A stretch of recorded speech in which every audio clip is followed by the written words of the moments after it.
Hey, what's up, everyone? My name is Jeff, and today we're going to have some fun playing Magic. And today we're going to dive into playing Spirits, Spirit Tribal, and specifically the enchantment spirits, and going for some, enchantment synergies in general, and doing some fun things, and seeing exactly how good this deck can be, and see if I can finally make Spirits work for me. It feels like Spirits should be flipping awesome, but we're going to see if it actually works out. One of the main cards we're going for with this deck is Dorothea, the new 2-mana legendary. 2-mana 4/4 with flying, but whenever it attacks or blocks, we have to sacrifice it at the end of combat. But then we also get to pay 3 from exile and turn it into an aura that attaches to a creature. And whenever that creature attacks, you create a 4/4 white spirit creature token with flying that's tapped and attacking, and then you sacrifice that token at the end of combat. So already this card for 5 mana, paying it out there, hitting in for 4 damage, and then putting this onto another creature can, just before combat, we should be able to get in for 8 points of damage with a 2-drop that we're playing in our deck. Up to 5 mana to make it work, but still good. And then that if that creature doesn't die, all of our flying creatures, if we attach to a flying creature as we're attacking with Dorothea, that means it could rack up to being 12, 12 points of damage pretty quickly. The nice thing about Dorothea's Retribution, as well as the other side of this, is that part's not legendary. It can be really, really busted, and, we could suddenly be making a bunch of 4/4s attacking in the late game if we equip enough of this stuff onto something. So big fan of this Dorothea Vengeable Victim card. I think it'll be pretty sweet. We also have a few other enchantment creatures like Brian Comer, 3 mana 1/1. When it enters the battlefield, or becomes the target of an aura spell, create a 1/1 white spirit creature token of flying. So this is one of the things we want to be putting stuff onto with Brian Comer. Make more spirit tokens with flying, just be able to get in for damage. We should be pretty tempo-y, pretty aggressive. We have ways to have big hitters with Dorothea, which is a huge thing, but we can also just go wide, lots of spirits attack in. And then the aura side of this, whenever it enters the battlefield or enchanted creature becomes the target of an aura spell, create a 1/1. So basically the same thing, but turns another creature into a Bren Comer, which can be really good, especially if we put it onto a flying creature, and it's only 2 mana to put that onto another creature. Good stuff. We also have Hollowed Hunting, which says whenever we cast an enchantment spell, which is all the aura creatures that we're casting, then create a white spirit creature, a token that's this creature is equal to the power and toughness of each of the spirits you control. That's the main reason to be playing a spirit tribal deck, which is pretty cool. All right, so all the other cards, I'm not going to dive into every single other thing, but that's kind of the main idea that we're going for this deck. We have tons of good spirits in the 1-drop slot here. Usher to Fallen, Ascendant Spirit, some of the best creatures, 1-drop creatures in the format anyway. Having Skylight Apparition being a spirit as well as sweet. We have some good removal, and then we just have other ways to have auras from the deck, from the sideboard here coming in, or sorry, sideboard, from our graveyard coming out with Tinted Invocation. Spectral Adversary, a really good tempo-y card. I'm not playing as many copies of it right now just to try to showcase. I think that in the end, you probably want 4 of this and 2 of this Twin-Blade Geist, but I'm trying to go a little bit more heavy into auras. And then Catilda being a really sweet card. The aura that it comes into gives it enchanted creature flying, lifelink, and protection from vampires, and it gets +X+X, where X is the number of permanents you control that are spirits and or enchantments. If we get that onto a creature, that creature is going to be busted. Of course, it's an aura. It dies to removal, all that kind of stuff, whatever, but still going to be pretty sweet stuff. And so that's the deck. Let's go ahead and see how this deck does for us in gameplay, and wish me luck. Here we go. Up against Lepus, and yeah, keep this one. Dorothea is a little bit interesting of a one to be playing out on turn 2. Like we typically like to have other creatures on board, because the issue is it's a fantastic 2-drop, but it also leaves us with no board state. Being on the block with it can be pretty nice. We still go for it. We have the Brian Comers, which means that we're going to have lots of enchantments here between Dorothea, Hollowed Hunting, whatever. I really, really wish that this said whenever you control 7 or more enchantments or spirits on the top part there. If it had that, it would be so much better.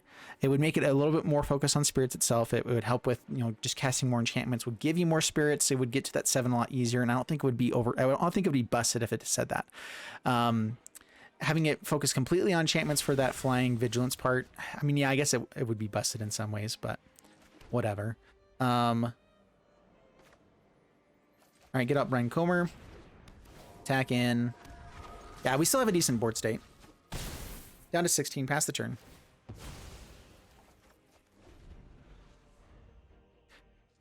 We want to, focus on hitting the Brian Comer here, but it's also a pretty decent thing to die. If we find land, what are we going for? Are we going for Dorothea onto this, or are we going for Hollowed Hunting? I don't know. We'll see. If it's another white source, we're probably going for Usher the Falling. Oh, we need white sources anyway.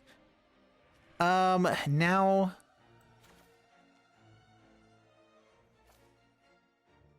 Yeah, we put this onto the flyer. It just makes way more sense. I guess I should try to trade off there, huh? Yeah, that's just 5 points of damage every turn with that. Will be good. Up against a control deck, we want to get out this Hallowed Hunting earlier than later. Yeah, with double too. Yeah. Yeah. Faceless Haven could have been a good way to go for there. If they have a negate or saw it coming. Yeah, okay, never mind. Bad stuff. Syncopate. Ooh. Let them trade off with the Braincomber now if they want. Down to 9. Yeah, what we really want is to get this Braincomber onto the Spirit now, and hopefully just kind of go all in. Hopefully the Spirit doesn't die. All right, there he goes. It's dead. All bad things. Okay. Apparition. All right, let's see here. Faceless Haven might just be the right play here. Building up a board could be good. I never know the right play there. Faceless Haven is really good. That's a lot of damage right away. I can play out Usher the Fallen, Braincomber, and put out a decent amount of stuff on board as well.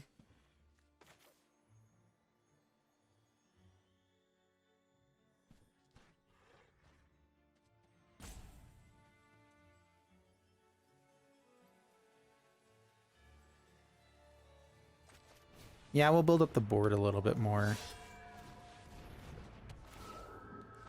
Pass the turn.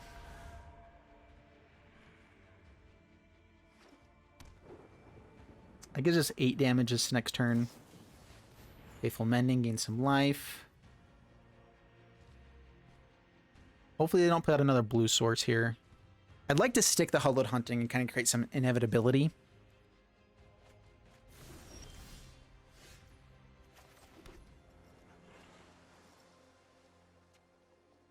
I don't have lethal. So yeah, I think we build up our board a little bit more. Hallowed Hunting. Down to 7. Putting the Braincomber onto the Braincomber could be really good. That's a lot of tokens. They're up to board wipe damage here anyway. Faithful Judge. Okay, that's fine.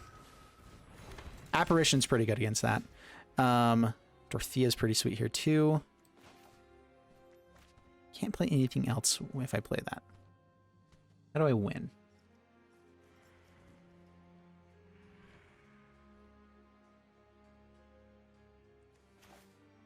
If they just have board wipe, we're in a little bit of trouble.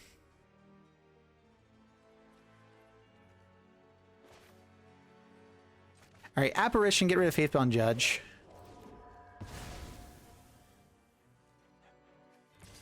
Get in here, get in. Just there for now. Down to 10, pass the turn.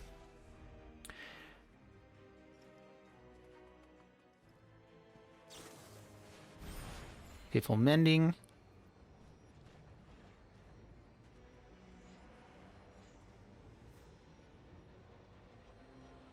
Cool thing about this is that our spirits that we're going to make with Hallowed Hunting are massive right now. They're really big creatures. They all die to board wipes, but it's going to be big stuff. Memory Deluge. Sunset Revelry. Okay. Yeah, the Sunset Revelries have been really annoying. Spectral Adversary is good.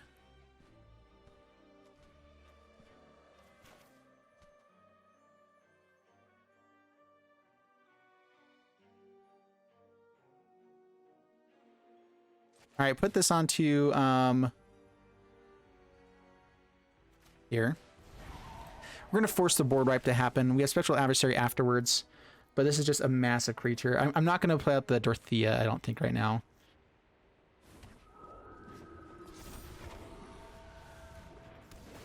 I'm trying to force the board wipe so then we can play stuff afterwards.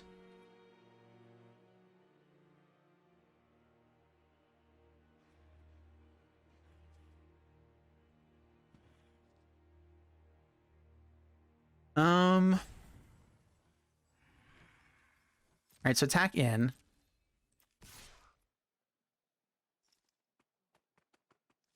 I might attack with Apparition right now too to try to force some damage. If they have board wipe, I don't want them to have a 3/3 afterwards.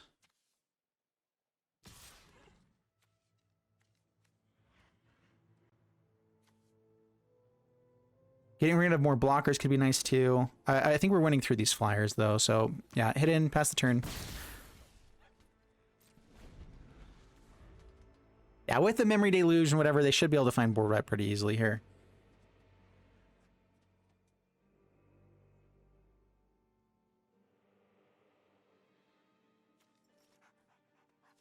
And the main thing here is we just need to keep creating more of these Hallowed Haunting tokens as we go along. There's Doomscar, that's fine. Do I actually want to phase out one of my dudes? I don't have the mana, it's fine. Okay, board wipe happens.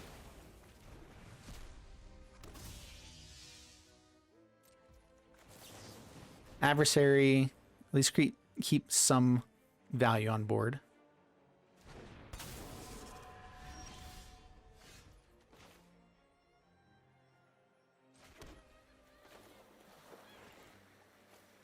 Faces Haven just dies to this guy, so yeah, we're just gonna go for that there.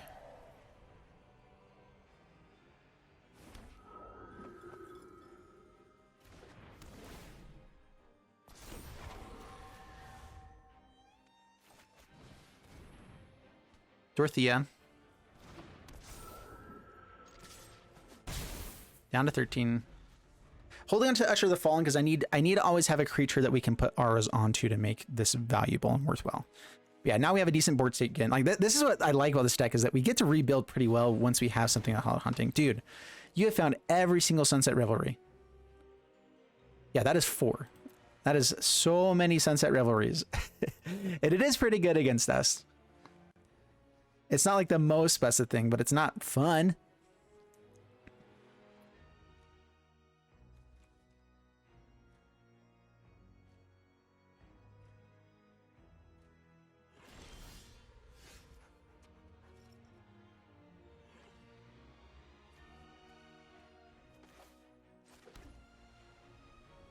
All right, so attack in with everything. I'm not going with Faceless Haven yet. I want to wait until they have their, nothing on board for that. So attack in like this.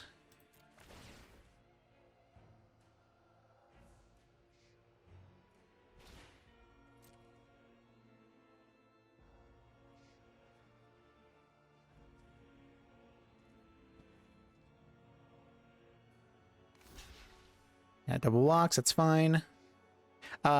Something I can actually do here. I wasn't planning on attacking in with Faceless Haven.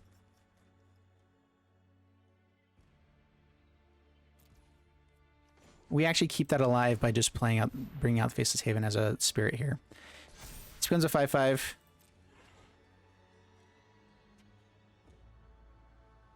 If they have removal, okay, so they go for Field of Ruin to kill Faceless Haven, that's fine.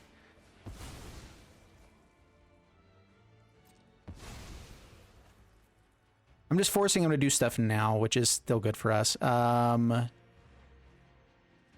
mana, white mana. I guess blue mana. Spectral Adversary requires blue mana, right? Yeah, so if we find another one of those, it's great. Down to 10. Do I want to create another Hollowed Hunting creature right now? They have removal for Spectral Adversary. It's really bad for us. But we get to create more tokens that way. I can hold off and be able to put it onto the Usher of the Fallen and have an answer there.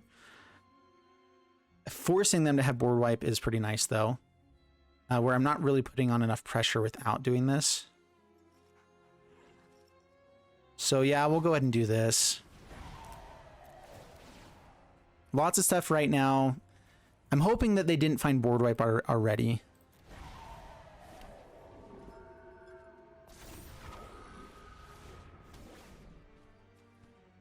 Pass the turn.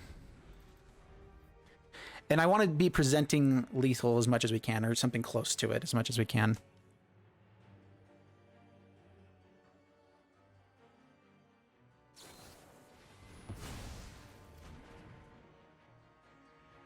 What's this card?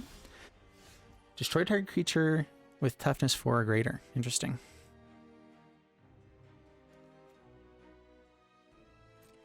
All right, I believe attacking in here lets us win the game. Yep, that is... All right, it's 8 damage. We've drawn way too many lands. We keep drawing so many lands. The trigger will still go off here. We attacked in, so the 4/4 will come. These guys will go to the graveyard and be done for, but now we have something we can cast at instant speed. Okay.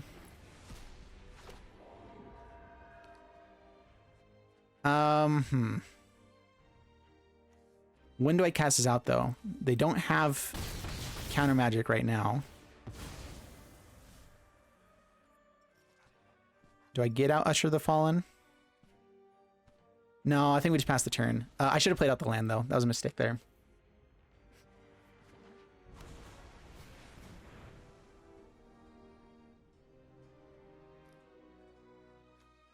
He says 4 more cards in hand than we do. So yeah, they're just drawing 2. Do I play this out before they have counter magic now? Let them draw 2.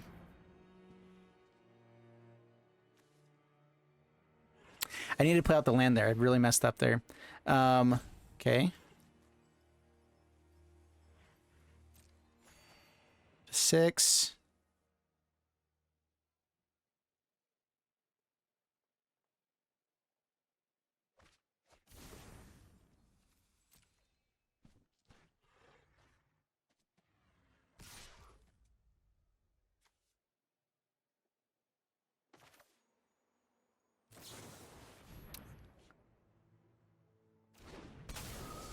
I don't know if they've played a land already. Autopay. Autopay.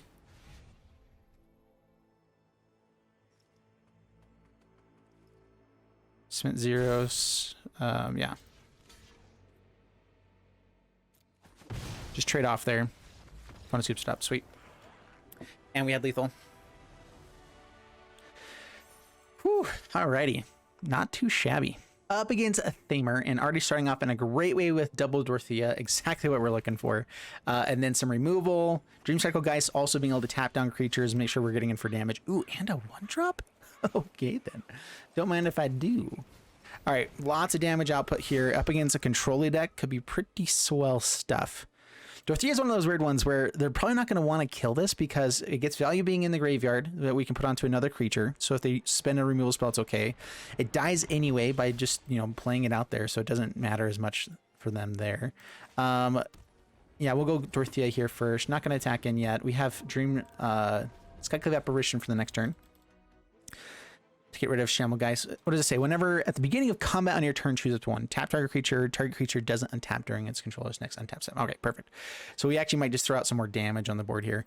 Cards to be worried about on the opponent's side right now is the Perilous, the card that kills stuff, all 2-drops. We have lots of 2-drops. That would be really bad if they use that in the next turn. Getting out this 3-drop will be really nice for that. I feel like they're holding on to removal right now, and they're like, hey, what do I do? What do I kill? Okay, Skull Scab. Skull Scab. Alright, kill stuff. Kills Usher the Fallen, I'm assuming. That's fine. Epic Exploits. Oh, they made treasure. Alright. Perfect. Alright, Deserted Beach.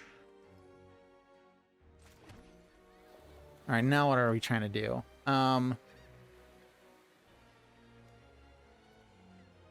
Yeah, I think it's Apparition. Dream Shackle guys could be pretty nice here as well. We can tap down this one, see if they want to trade off the Skull Scab. Stacking up those is what zombies are trying to do typically.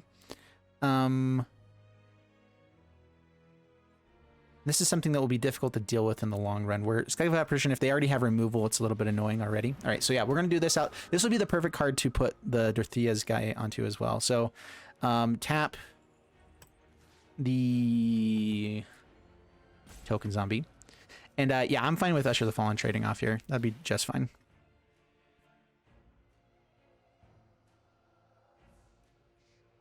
We are losing 2 creatures potentially if they trade off. But if not, that's 6 points of damage. Adds up. Dorothea's going to die. That's fine. Lets it through. Perfect. Down to 14. All right, now we're going for the aggro, try to race a little bit play.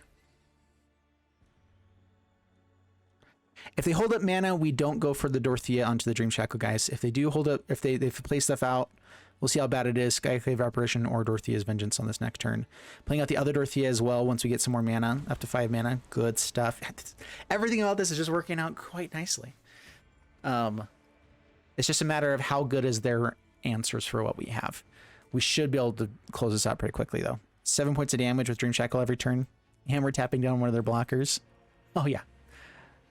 Or attackers don't get to untap if whatever. Yeah, so Shambling Geist, that's an issue. That can kill our Dream Shackle Geist. And that's the one thing we don't want to have happen.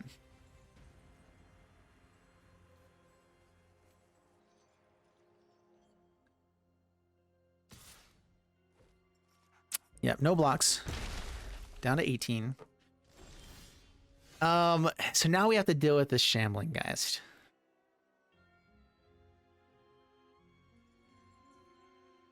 So I think we hold off on the Dorothea until we can guarantee a win. We should be able to fairly easily.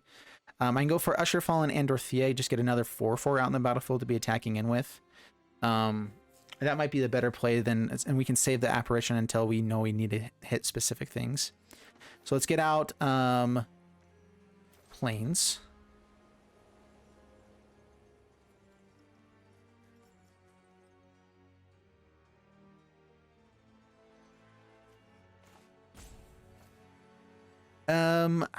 We can actually tap down the Shambling Gas as well. So let's go Apparition here instead of Dorothea. Get rid of the... Oh, I can't get rid of the token, right. Get rid of the Scab, I guess. Tap down Shambles.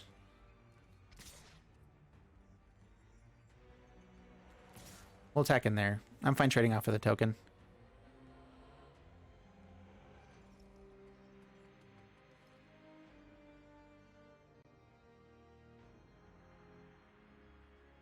Especially with another one here, it should be fine. Okay, down to 11. Usher. Pass the turn. Next turn we get double Dorothea. Both sides of it.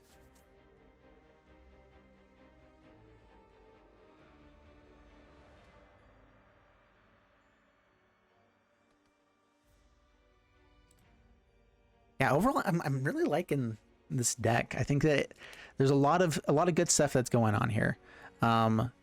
There are definitely weaknesses, but every deck has those as well.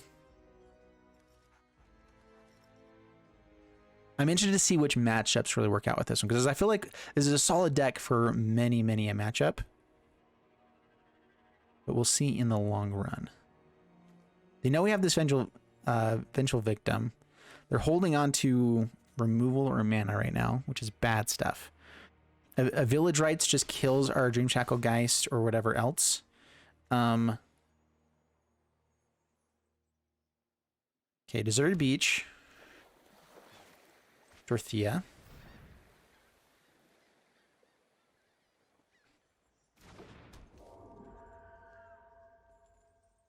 How much damage can I do this turn? I don't want whatever I put this onto to die. That's the biggest issue here. I can just make a token with Usher the Fallen. Force them to wait and we can guarantee the damage. I want this to hit in for 4 damage at least. If I put onto that Apparition right now, it could be okay. But I think it has the biggest downside. So let's just go ahead and attack him with what we got. Tap down the Shambling Guest.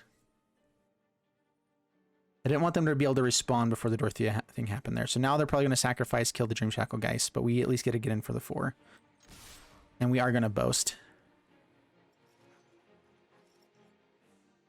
I can also put this onto Dorothea, and that's, 8 points of damage right there. Should be fine. We get another one into the graveyard. Most likely another decent amount of damage. All right, so they could have countered the Dorothea. So yeah, this is what we're looking for. We're hoping that they could give us a good chance here. Okay, gets to exploit. Shambling Gas is pretty annoying. Yeah, they get to kill a Dream Shackle Geist. And blocker Apparition. Yeah, this is bad.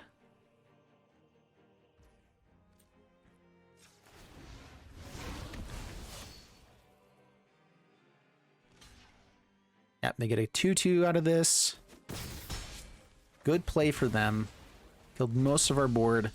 I knew something bad was coming. I just wasn't sure what it was. All right, so we're looking for another good creature here, another 3-drop. I'm only running one of the Stream Shackle guys, and I think because I'm trying to run the apparitions, there's a lot of other things in the 3-drop slot, and I'm not sure if that's the right. This is a good card. this might be need to be a 2 or 3 of, but there's just so many other things we're trying to do that are based around you know, auras and everything else that it didn't fit in as well. But it's a great card. All right. Aghanim Awakening, tapped.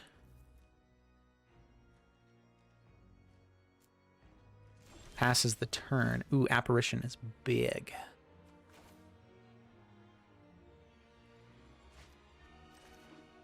Let's see if they have a counter. They don't have the mana for the counter, actually. Anything else with flash?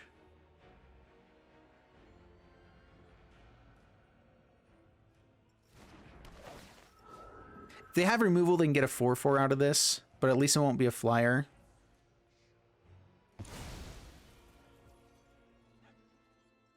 All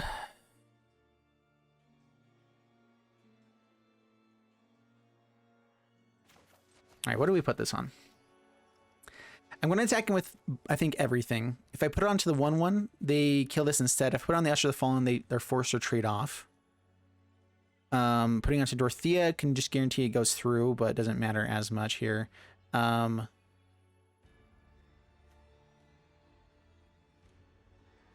we have another one. We're just trying to close out this game. I think that getting in the damage on this turn is better than not doing anything. They have removal, they kill the Usher of the Fallen, and that's the biggest downside that we can have, that can happen. If I put onto the token, they would have at least not used removal. We could have traded off with a 2/2. Been in okay shape.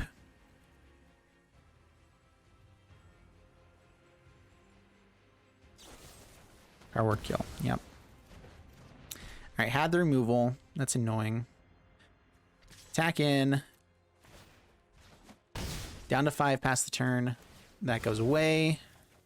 Get another shot. Again, the biggest issue with auras is that exact thing happening there. The removal can be really annoying. But if they're having to remove our one drop for that, a little bit better. How does this thing read? So, if we put into a graveyard from anywhere, exile it instead. So I guess counting, it does come out of the graveyard as you're casting it, goes onto the stack, and then it would be put back in the graveyard, so that becomes an exile trigger. I wasn't sure how that would work. Oh man, we're in trouble. We need another flyer. I can get in for 4 damage. They're tapped out, and so that might just be worthwhile right now. Apparition will give him a 4-drop, but I could force him a trade. Do they have stuff that will deal damage to them?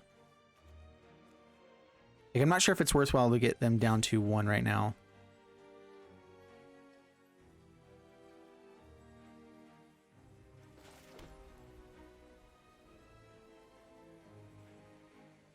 I think we pass the turn and try to wait to put this on something better. Pass the turn.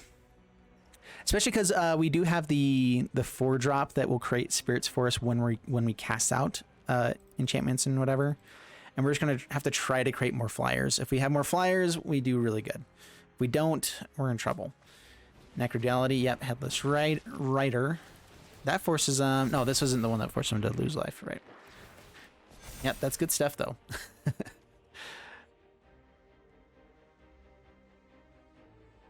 All right, they're gonna have to be a little bit more aggressive now. They should go with basically everything on the ground.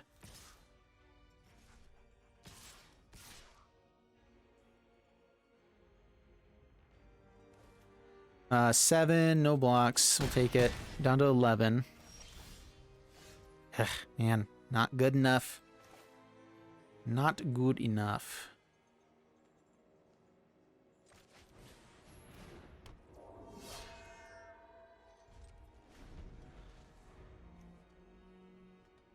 All right, let's check out our trusty Dusty MTG assistant. By the way, this is first link down the screen from below if you guys want to help support the channel. This is a great way to do it. But it gives us our deck list over here, and also our opponent's deck list if we want to see like what things they've played. And then it doesn't give too much information, so it's not feeling like a cheating here. But after the game, it'll show like what deck they think it is based off what decks have been posted to aetherhub.com. Anyway, good stuff. Check it out. We need our good 3-drops and 4-drops. We have plenty of things to find. Just need to find them, you know.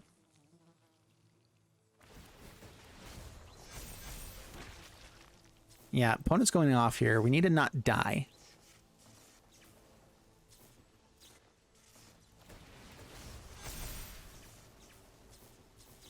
Yeah, cool thing about School Scab is that now they can sacrifice itself. I think they actually should sacrifice Headless Rider, go crazy wide there.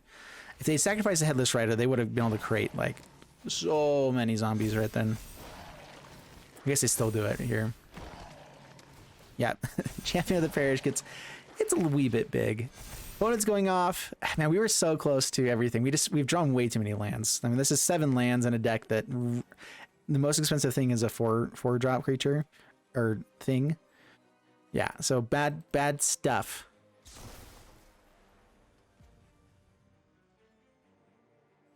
How do we not die? We have to block both Champion of the Parishes.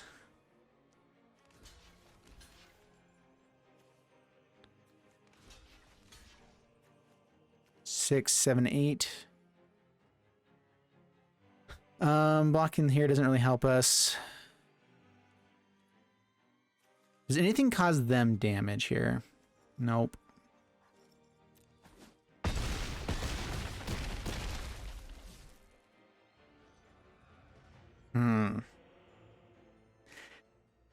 We did have a really good start.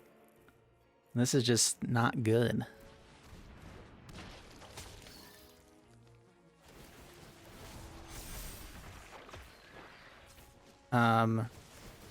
Is that? Yeah, I think that's lethal. Good game.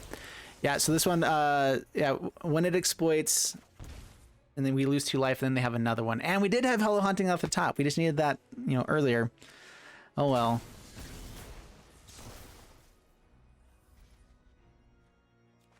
Yeah, they force us to draw 2 cards, lose 2 life, but yeah, we can lose plenty of life. Good stuff. Man, that was a brutal one. We had a really good early game and then just could not follow it up with anything. And they did good stuff. Up against Turbo Pro, cannot keep this hand. Mulligan. Better. Yep, that's decent. What am I dropping here?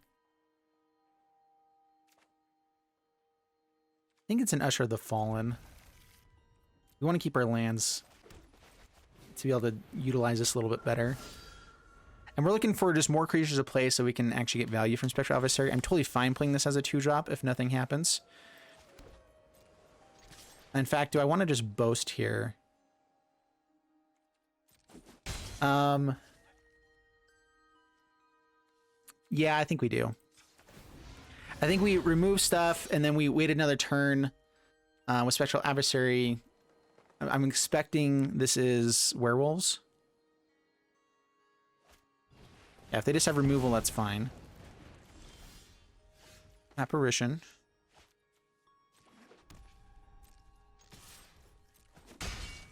Pass the turn. So yeah, when this enters, then up to that many target artifacts, creatures, and enchantments phase out. So they phase out, they don't go back to the hand. Brushfire Elemental. Do I want to kill that? We have Apparition just to kind of keep things a little bit more annoying for them, but...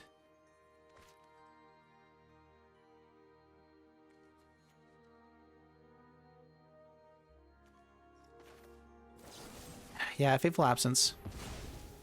I try not to use that because the clue can be quite valuable. But whatever. Down to 16, pass the turn. Phasing out goes until their next untap step, right? Their next turn. I think the main thing we're going for here is just try to get a decent size flyer. Having a 3/2 is what we're shooting for.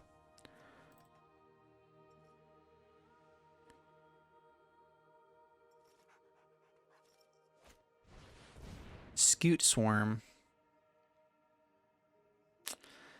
Unfortunately, they're going to be able to keep their insect here. Oh, they don't have a land. I don't want to chance them having a land here either. Actually, I want to apparition this instead. Yeah, we just need to get rid of Scoot Swarm. So, adversary, and I think I just phase out the clue.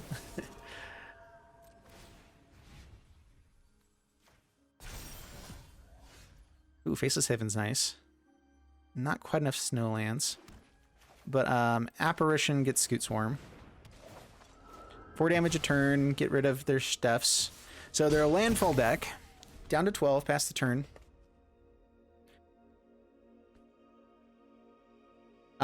Yeah, landfall, the worst thing here is Wrenn and 7. It looks like their landfall deck's stuck on lands though, which is really good. Elemental. Not playing at a land, yeah. Stuck on lands. Good stuff. Faceless Haven. Let's go for it. We found a land. All attack. If they have some way to deal with this apparition, it's really annoying. I don't think they will. Yeah, it went straight to defense. So yeah, we're just trying to put in as much damage output as we can here.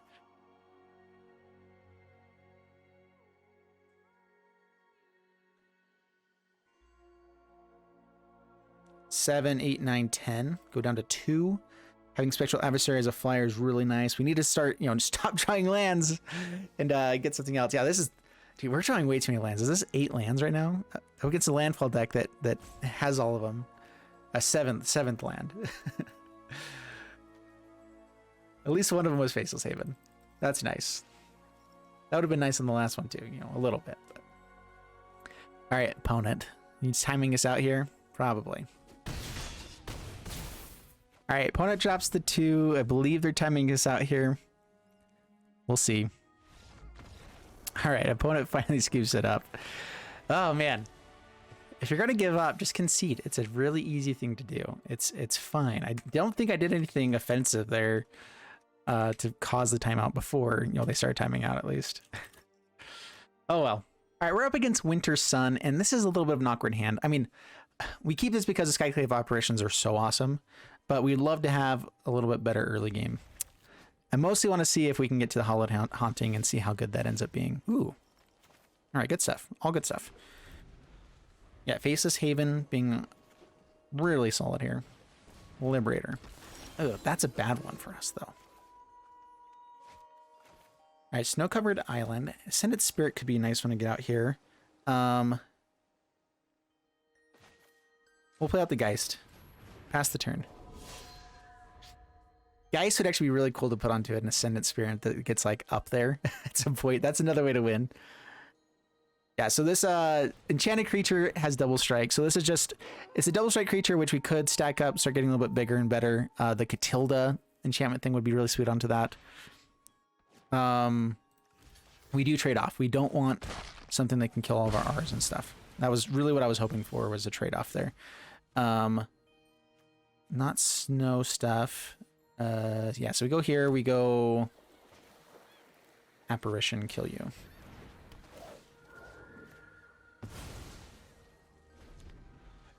And now Hallowed Haunting. Hopefully we can dodge Liberator. Typically the mono green decks right now are running 2 of this. Do I want to kill that now? They could have Snakeskin Veil. Would let us attack in, maybe let us play out an Ascendant Spirit.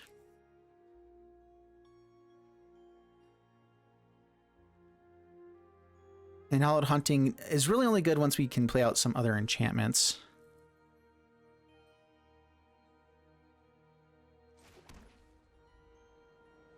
Yeah, let's get out more creatures, I think. So, Ascendant Spirit. Another Apparition. I mean, this would be nice to be able to get out other big stuff, but let's just take control of the early game for a little bit. Start getting some damage, down to 18. The issue here is that they just play out a really big dude, and we're in lots and lots of trouble now. Be able to start getting other flyers is nice. Oh, it's not a flyer. That's right. Oops. But once we have enough enchantments, then we have Flying and Vigilance on all of our creatures. That's a ways out, though. Snow stuff is great. Go in with Faceless Haven. Could be nice. Ping for this means I can't play Hallowed Haunting.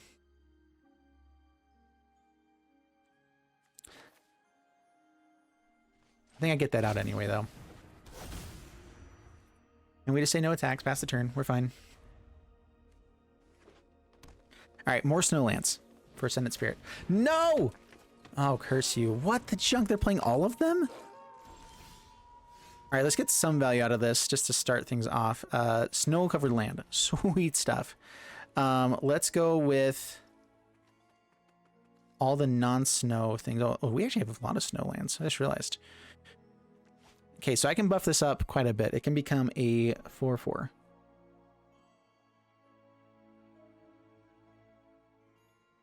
Yeah, I think we do that instead of putting the Twin Blade Geist first.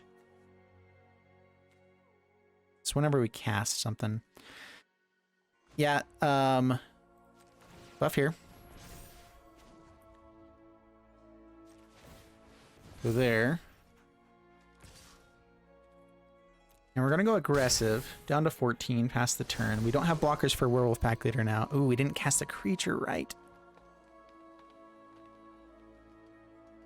I'm fine with them sacrificing enchantments, though. That can actually be good for us, because that means that they're losing 3/3s here, which are actually pretty solid.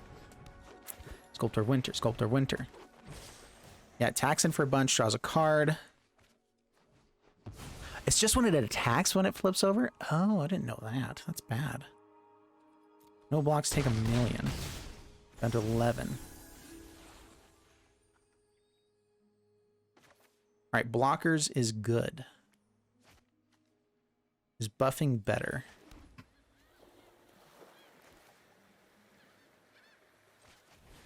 Comer. Alright, we have blockers now. That helps a ton. We played a creature. Twin Blade Geist forces them to sacrifice something. I think we try to get them to be out of mana.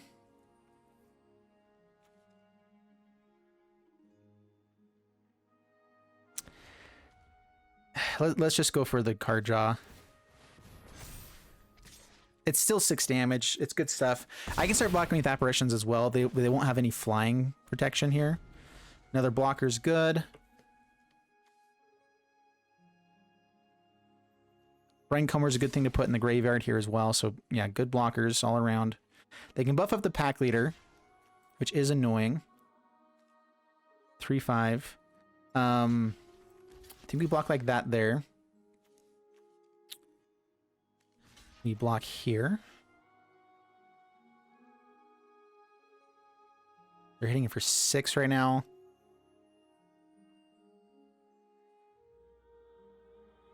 We have lethal with Ascendant Spirit. Just debating if I want to try to make sure we have mitigate any kind of risks here. I mean, yeah, we have lethal with the Ascendant Spirit, so we just try to block as much as we can. Apparitions don't matter as much. They can buff this up. That's all of their mana.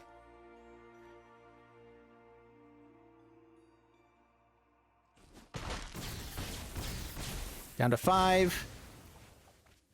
That's fine. We get blockers on the next turn anyway.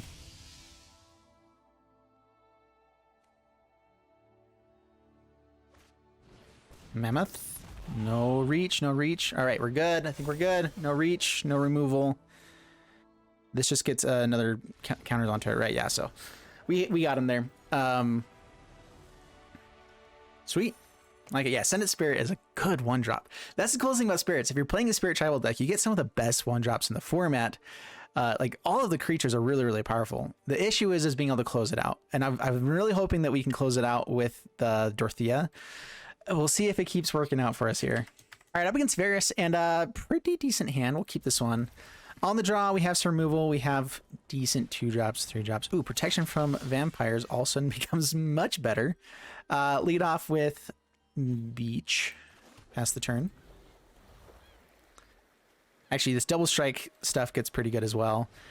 The dream is we get the Disturb enchantment, the Aura side onto one of these Twin Blade guys. Like, that is the ultimate dream. If we can make that happen, good stuff. I think, oh man, Catilda needs to be bigger. But I think we need to be able to kill this Limerick Aspirant right away. Yeah, I don't think we can hold off on that one. Kill that, we can take 3 again, that's fine, pass the turn.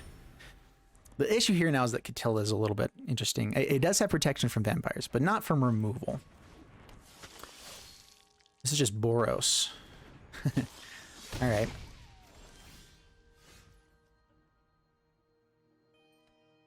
Yeah, so we play out Snowlands first. Catilda. Protection from their vampires. Pass the turn. No removal, please. Just Boros aggro. Let's see how good that is. Draws a card. Clue. Trying to find land or removal, I'm assuming. Trying to see if it's 2-color or not. Tax in. Sweet stuff. Protection from vampire. Gain a little bit of life, kill a thing.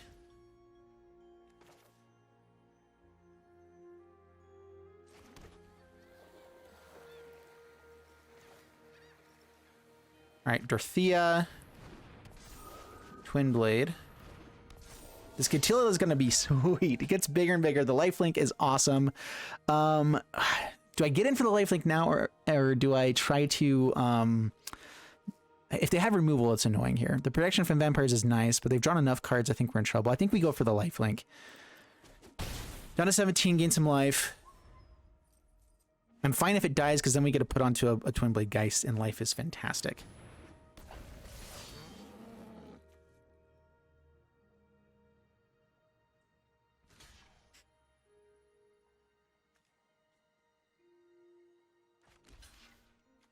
Boros Party. Good stuff. Okay, we'll trade off there. Yeah, opponent scoops it out. All right, sweet. Sweet stuff. Hey, what's up, everyone? My name is Jeff, and today we're going to have some fun playing Magic. And today I wanted to dive into just a full-on Blood Tokens vampire deck. And so almost every single card in here is just focused on blood tokens and just seeing how good that format is. The main card that actually made me think of this beforehand was Sanguine Statuette. I played this in a limited format, and it was just my best card in the deck. Like it dealt so much damage for me, being just a good hasty 3/3 that comes in and being able to use the blood tokens, which is really nice because you can play one of these out on turn 2, the next one out on turn 3, have the extra mana to sacrifice the blood token. All of a sudden you swing it in and dealing 6 points of damage, and very few things are blocking it. That, of course, was really good in a limited format. We're going to see how well it does in constructed. I still think it'll be pretty decent. And the main other thing here is that we're just playing lots of stuff that creates blood tokens, and we have Anji, Maid of Dishonor, 4 mana, 4/5. We can basically, it creates lots of blood tokens, and then we can pay 2 mana to sacrifice a blood token or another creature, and each opponent loses 2 life and you gain 2 life. If that sticks on the battlefield for a while, that's really, really powerful. And not only that, but like go in for combat damage, see how they blocked, and all of a sudden like, hey, well, we're gonna sacrifice all the creatures that you blocked. You take 2 damage for all of those ones anyway, and now game's over basically, like with the damage. And so you can do some pretty sweet stuff with Anji. We also have Blood Vial Purveyor, which is pretty crazy too. 4 mana, 5/6 with flying and trample. Just there it is. Like, and there's not a whole lot of downside on this. Whenever an opponent casts a spell, that player creates a blood token. So like, sure, they get to make blood tokens, but that also becomes a buff for us. And whenever he attacks, it gets +1/+0 until end of turn for each blood token token defending player controls. So they have the ability to start filtering, which can be really good for the opponent. But at the same time, though, they have to spend mana doing that. They have to do whatever else. And this is just a 4 mana 5/6 that can be a 4 mana 7/6 on their turn because they cast 2 spells or whatever, or on the next turn. And so 4 mana 7/6s with flying and trample are good. They're very, very good. I think this is one of the most busted cards from the new set. Like, it's really, really good. And so I wanted to kind of go in all with the blood tokens. We, of course, don't make blood tokens for their side of the board as much. I think that's the only card that really does it. It'd be interesting to see if we run up against another blood token deck that this just becomes really busted. We really hope we don't run up against another Blood Purveyor. That would be really bad because we're going to make tons and tons of blood tokens and go off. We also have Vampire's Kiss, which is, again, is just another 2 mana way to deal 2 damage, gain 2 life, go off with it. Our deck is missing a little bit on removal because I went all in on these blood tokens. Blood Tithe Harvester creates blood tokens for us, and it can sacrifice to kill basically anything. So, and it's also just a 2 mana 3/2. 2 mana 3/2s are not bad. If they can also kill things, I like it. So anyway, that's the deck. Let's go ahead and dive into the gameplay, see how this one does for us, and wish me luck. Here we go. let's see what we're up against. We're up against Kick and kind of awkward. I have the one tap land here and not really a good way to get around it. But we can play this out on turn 2. So we're gonna try this out, and then we can cycle away things if we need to. Well, I'd really like to get to the Blood Purveyor on turn 4, so maybe I should be playing out this Skull Cairn a little bit earlier. There we go. Play this out. Play this guy out. Pass the turn. All right. So what does this one do again? Can't block. Deals combat damage to a player. Create a blood token. I can pay a black, sacrifice 2 blood tokens, and return it from the graveyard to the battlefield. That's actually really good. All right. Swamp. Nothing with haste, right? Yeah. So let's go ahead and attack in. Just go with some threats. Get out the 3/1s with evasiveness. You know, hit that for damages. Get out Blood Purveyor, hopefully next turn. Land? Oh, no. Let's see if they're willing to trade off here. I might just go for another Forebear. This is 4 damage. 4 damage is good. Hitting a land would be fantastic, but yeah, I think we'll just go as aggressive as possible.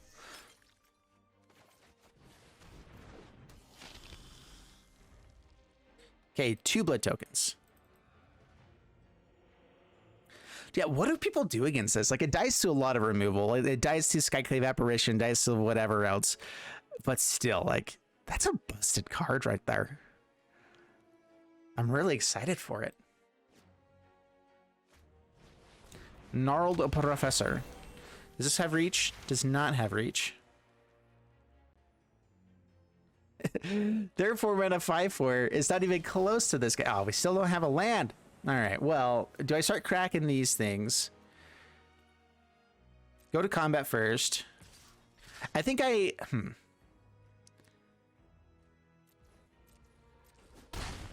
Down to 8. Create some blood tokens.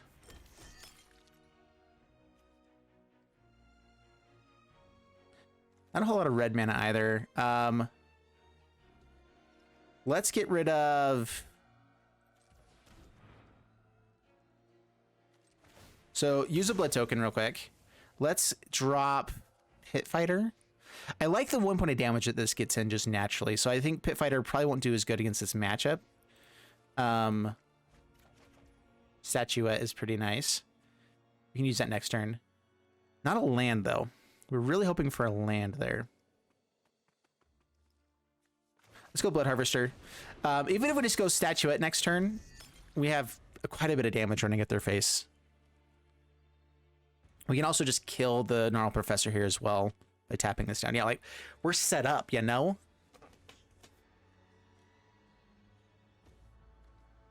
All right, so they have 6 mana. Environmental Sciences. They must not have a whole lot of good stuff in hand. They're not trying to fix their mana with that. Another Gnarled Professor. Gnarly, dude. All right, we just need to find land. There it is. There she blows. All right, here's the question. Anjay... We go for the Blood Purveyor here. Whenever they cast a spell. Yeah, so we just attack in with these fellas. Down to 4. We play out a Blood Purveyor. Blood Veil Purveyor. So good. All right, so do we kill a Gnarled Professor here? That's the question. Is it actually worth it? Basic Conjuration. It's also just a good threat. If they attack in, like, we still have threats going on for us. We'll do it just to do it. You're dead. A 2-drop kills a 4-drop. I like it. This actually might be a lot more powerful than I expected. All right, they make a blood token. You're welcome. That won't hurt you at all.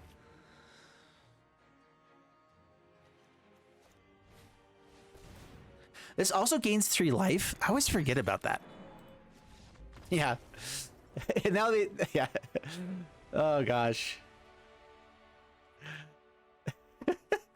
Dude, Floodlight Purveyor is so busted. So good. Up against Vermora, and 2-drop, 3-drop, their flyers being on the play, that's pretty solid. So we'll keep this hand. Swamp go, pass the turn.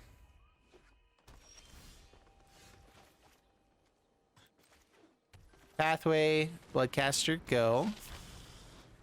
Whenever it or another non-token creature control dies, create a blood token. Whenever you create a blood token, if you have 5 or more blood tokens, transform this into a 3/3 flyer that creates bats every turn. It's solid.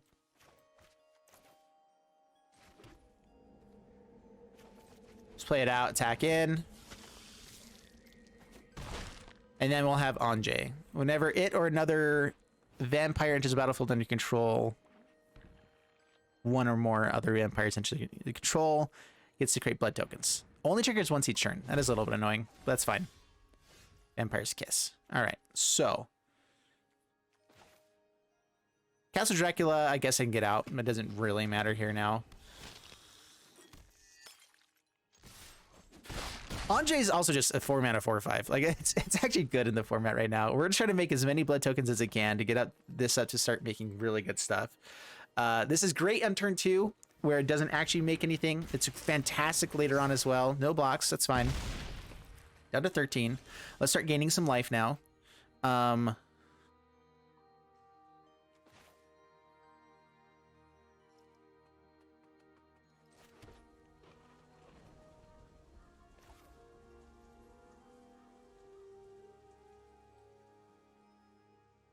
All right, let's I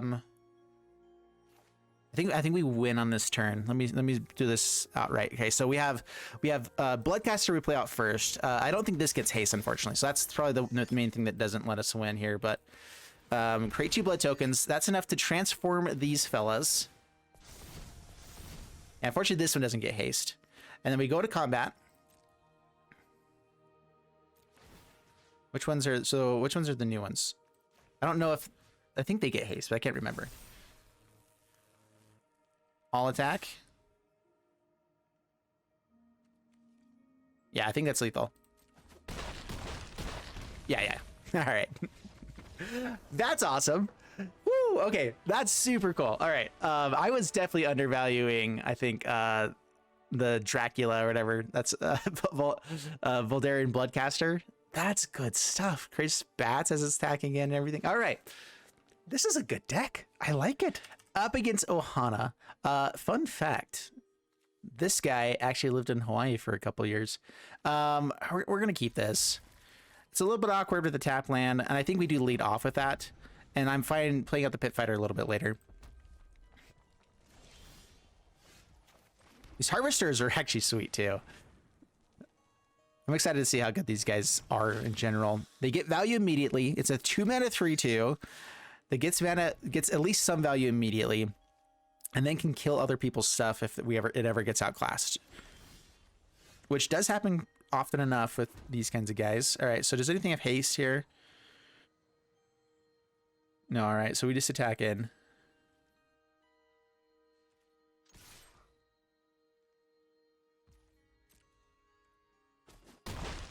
Down to 17. Another Harvester. And then Pit Fighter.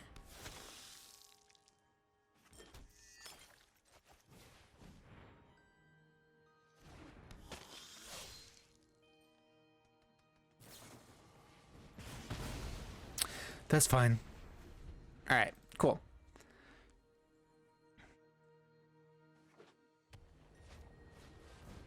Celestis. Sweet, exactly what we're looking for right there. I think it is Anjay.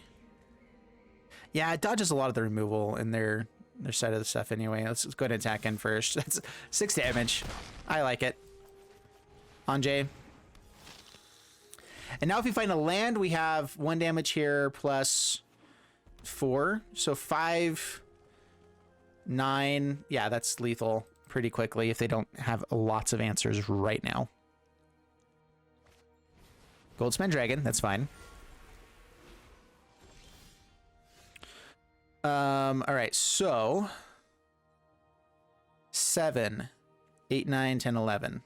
They block here, and we're still in fantastic shape, right? I could kill Goldspan Dragon. Nah, let's just go all in. I guess it's better to just make sure one of them dies instead of having to do this, because yeah, so it would have been better to kill it. I was just thinking he would get a treasure, but that's only if it becomes a target of a spell, and he wasn't going to become a target of a spell. All right, so yep, you die there. And we can actually throw these guys out as well. We can use Andre, but we have it all right here. All right.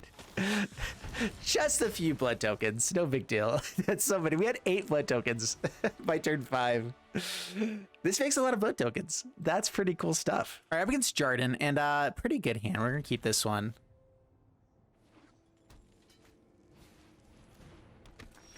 Lunarch Veteran. Up against Mono White, and we're on the draw. This might be a little bit difficult now. Voice of the Blessed. All right, not having any removal is really gonna hurt here.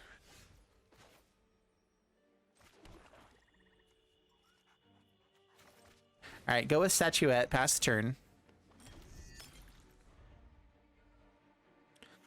Bloodline Purveyor is really awesome. If we can keep them from making this too massive, then then we're gonna be fine.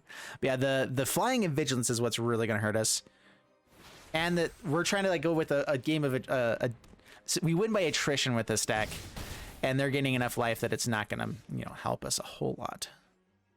This can't block stuff except yeah, I can't block anything. So is it better to go for Statuette? Just hit them? I don't think so. Let's go with I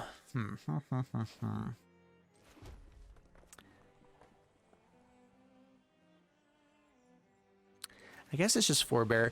I could try to find removal by sacking a blood token, hitting in for 3, dig for our guy that sacrifices and kill stuff, but I just don't think it'll be able to keep pace with this Voice of the Blessed, and that would be like we'd have to get the perfect top deck to make it work. So I think we just try to build our board. We get up Bloodline Purveyor, and we hope that that's enough for a while. Yep, creates a dude. Bad stuff. All right, that's what we were looking at. So it was on the top. That's good to know. If they gain enough life here, they get through this guy pretty easily. Getting this guy out earlier could be better. Andre lets us create a lot more blood tokens. Go for the Purveyor. Attack in here.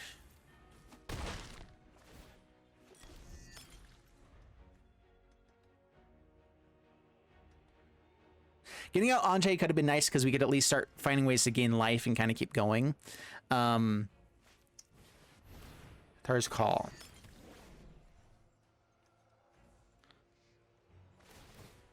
The end step, you make a token. Yeah, Flying and Vigilance.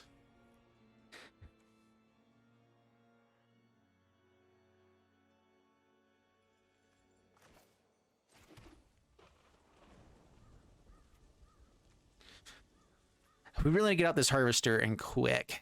We can actually kill this, I think, pretty well if we get there.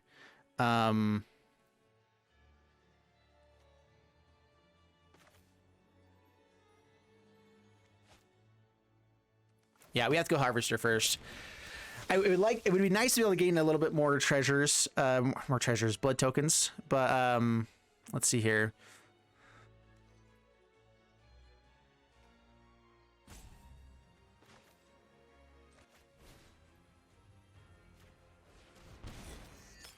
Gain some life, create some more blood tokens.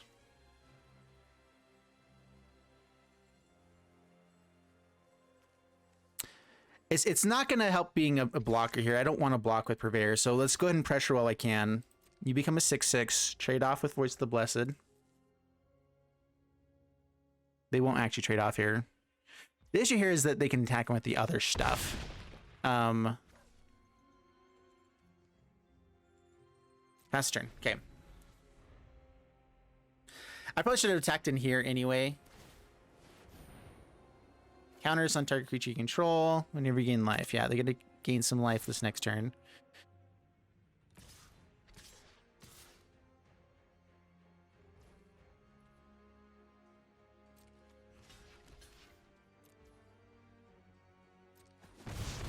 So we do get to kill this Voice of the Blessed, which is really good.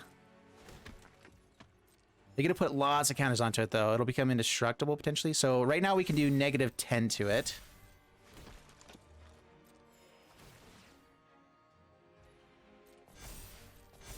Yeah, so we still are... Yeah, we're good. Okay.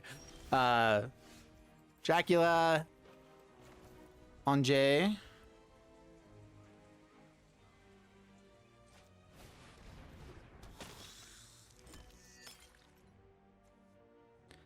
Where X is twice the number of blood tokens you have, so -12. Okay, so you're dead.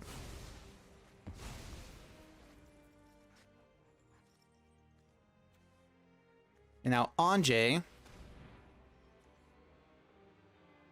Sacrifice a blood token.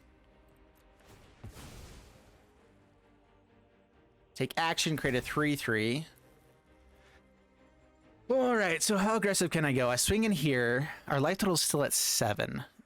Anytime they gain life, they can put counters onto stuff, so we're in a little bit of trouble. We swing in here. Hit for 6. I think we stay a little bit safer. We hold back the Purveyor for this turn. We need to be able to block at least a couple things. They still have potentially a Cave of the Frost Giants, a bunch of guys. Yeah, now if they want to trade off, that's fantastic. They got rid of their way of gaining life. Okay. Sounds good to me. All right. Yeah, now we're in fantastic shape. There's Doomscar. All right. Annoying. We have another Anjay, though, so we're fine. And this comes back. And we got the land to be able to do it. So sweet stuff. Yeah, so now we go Anjay. I can do this at instant speed, right? Yeah, good stuff. This can also be done in instant speed. Pass the turn.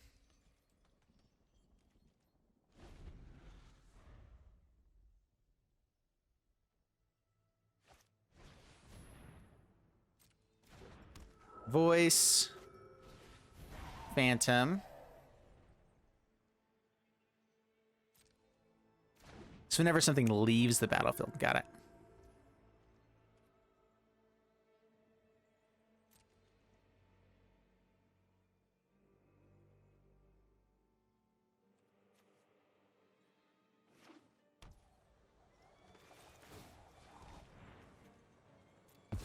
Okay, sacrifice those.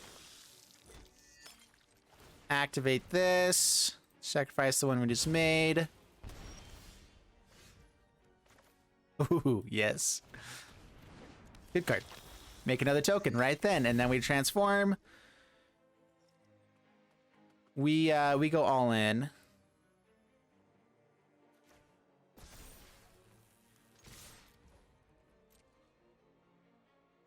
We have enough life gain, we should be just fine. And now a fairly decent blocker. Okay, they block there, that's fine. Again, getting rid of their way of gaining life.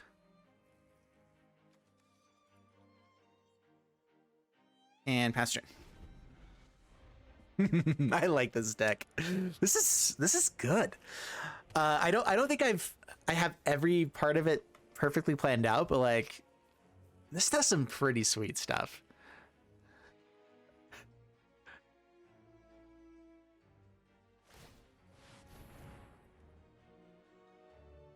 You gain life equal to its toughness. Ah, that's annoying. All right, that's fine. Another Voice of the Blessed. Yet they gain life with both of them. Counters onto it. Not on the attacker. Interesting.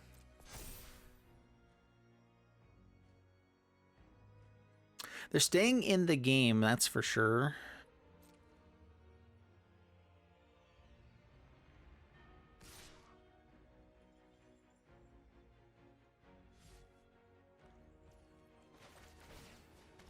All right, bring this fella back. And the bats stay around too. The bats stay around too? So good. Okay, another token. Yeah, try to create lethal here.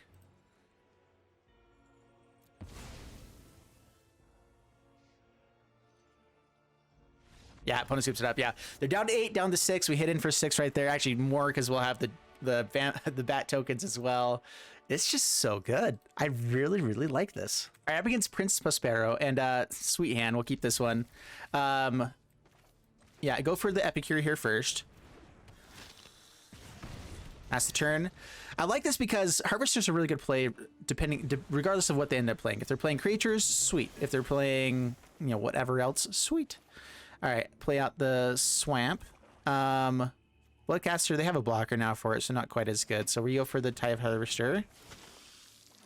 We attack in. Down to 18, pass the turn. Soaring Thought Thief. Is this still a thing? Why am I playing against rogues? That's the worst. There's nothing worse than this.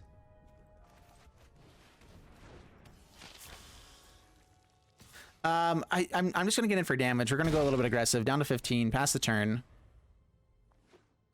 I'd actually like to see if they can flip over a couple of these guys so we can just grow our board like crazy. Poison Cup, it dies. We get another blood token. Cool. Yep, there's one. There's two. Seems legit. Do I actually just want to get those guys out right away? It might be the best possible thing. All right, so I don't have enough blood tokens just yet.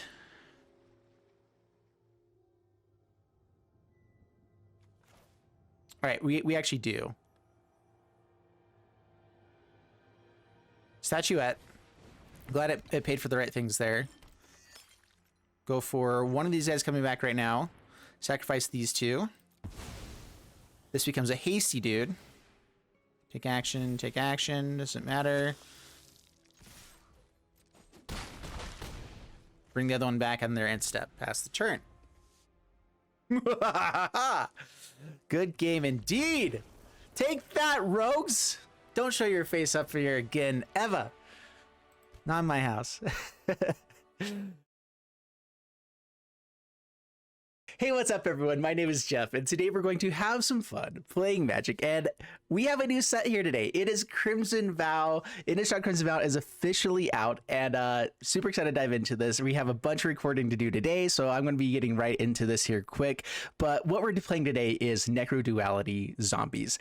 I always try to make the first videos that I do to be the most fun ones, like not just the things that everyone expects to play or the most competitive, but just like the ones that are the most fun, the coolest cards out there, the things that you guys are all excited for to see how they work. And I actually think Duality and zombies in general kind of fit both realms. It's competitive and it's just so fun. I'm really excited to play it. So 4 mana enchantment. When a non-token creature, non-token zombie enters the battlefield under your control, create a token that's a copy of that creature. 4 mana, get this on the battlefield. We play out a Champion of the Perished. We get to make an extra copy of the Champion of the Parish and immediately put counters onto this Champion of the Parish as soon as it comes out. Play anything else, start making lots and lots of copies of things. It gets really busted really quick. So that's what we're trying to do. Play out Lords, get multiples of them. Legendary, it will legend roll itself, so that's not necessarily the best. At the same time, though, the cool thing about Narfi is that we can, you know, get it back into the graveyard, and so we can actually protect the one that we have, you know, get the token out on the battlefield and then just protect this one in our graveyard. It can stay there for forever, leave the token out there, and they're gonna have to deal with both of them or whatever at the same time. So we can end up working pretty well with our one legendary that we have in the deck. So pretty good stuff. We have Semi-Carry Desecrator just as a one of on the top end, but it is a really good card. 6 mana 4/4 with Menace, enters the battlefield, and we can either remove exile something from our graveyard, remove X counters from target permanent, where X is the mana value X of the card. That can get rid of loyalty counters for planeswalkers. We don't have a ton of really high costed things, so it's not amazing there, but we can also give negative X to creatures. So it can either kill a creature, kill a planeswalker. We don't have that expensive a thing. So this is more of like a commander card, but I wanted to showcase it here at least a little bit. Overcharge Amalgam, we can exploit. So talking about exploit real quick, if you guys haven't seen all of the spoilers for this set, haven't seen all of the mechanics and everything, I'm going to dive into this for a little bit here. I always have the gameplay listed as a timestamp down in the description. If you guys want to check that out, go ahead and jump over to the gameplay. I'll probably be playing about 5 games here. Don't have a lot of time to record a bunch of these because I'm trying to record like 7 videos today, and so we're going to go ahead and just be going forward with it. 4 mana 3/3. flying, flash, and exploit. Lots of little keywords there.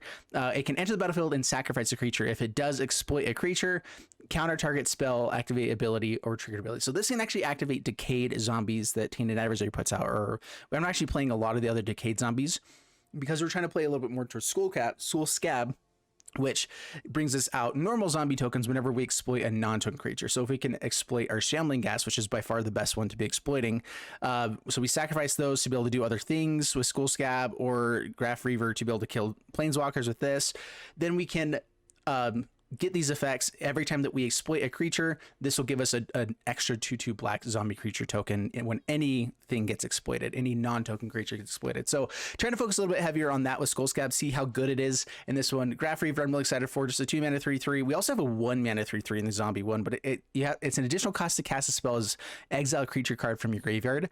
I think in older formats, that'll be a lot easier to do and can be really powerful. But right now, I don't think it's quite as good. And you can also exile this from the graveyard to draw cards. So I actually think this is a powerful card here, but not quite right in standard. That's the deck. Let's go and dive into the gameplay, see how it does for us, and wish me luck. Here we go. All right, we have Skarn now, and up against Skarn now, and pretty sweet hand, actually. This is perfect what we're looking for. We want a Skull Scab to be able to work with Shambling Gas right away. A good thing to kill as well. Actually, do I want to kill this first? Something I can do is kill this first, next turn play out Skull Scab without exploiting anything. The turn after that, play out Shambling Gas and the Skull Scab, see if we can kill something as well on the same line. So let's just go ahead and kill this right now. Yeah, so we'll pass the turn, get the treasure so we can play out the Necro Duality. Getting that out is really important. Then any top deck we have from then on is just amazing. All right, so get out the Skull Scab. Yeah, that way when we play out Shambling Gas, yeah, decline. So I can sacrifice itself and to create a 2/2. Not worth it here. We want to build these up. Having multiple of these becomes so much better, and that's really why we're playing a 4 of this and making that kind of the priority. Is that having a full playset of Skull Scab, getting 2 or 3 of them out in the battlefield. Anytime we exploit something, all of them will trigger at the same time. Good stuff. Non-creature spell. All right. Well, we can actually kill this here, so that's nice. Ooh, Champion of the Perished. Not this time. Do I want to kill this more than I want to? This will counter the Necro Duality, right? As long as they're holding up anything here. So yeah, we go ahead and sacrifice the Shambling Gas. Did we get the treasure? We have other really good things to be playing out next turn. We have Champion of the Parish and a 1 mana 3/3 here. Yeah, we'll be fine with what we got. Swing in, doesn't really matter. Pass turn. That was awesome. All right, that's a really good turn 3. Kill something and put out, and we have 8 power on the board now. that's pretty good. Pretty good stuff. Enchanted Parish with all this. Oh man, good stuff. Graph Reaver. All right, so it has to sacrifice a non-token thing. All right, so we're gonna go Champion of the Perished.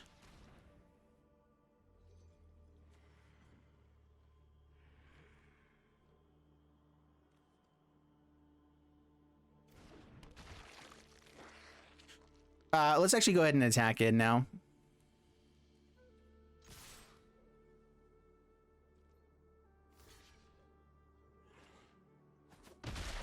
All right, they take 6. A board wipe of some sort would be brutal here. Getting out of 3/3, it does dodge some stuff. I'm not sure if they're going to be playing Cinderclasm, I think is the one. Shocks here. Rude.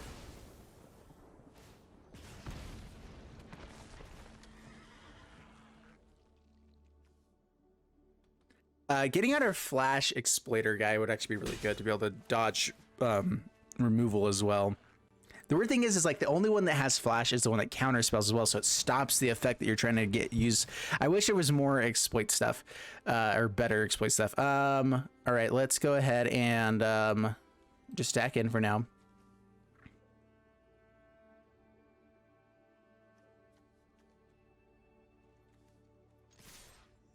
Showing in.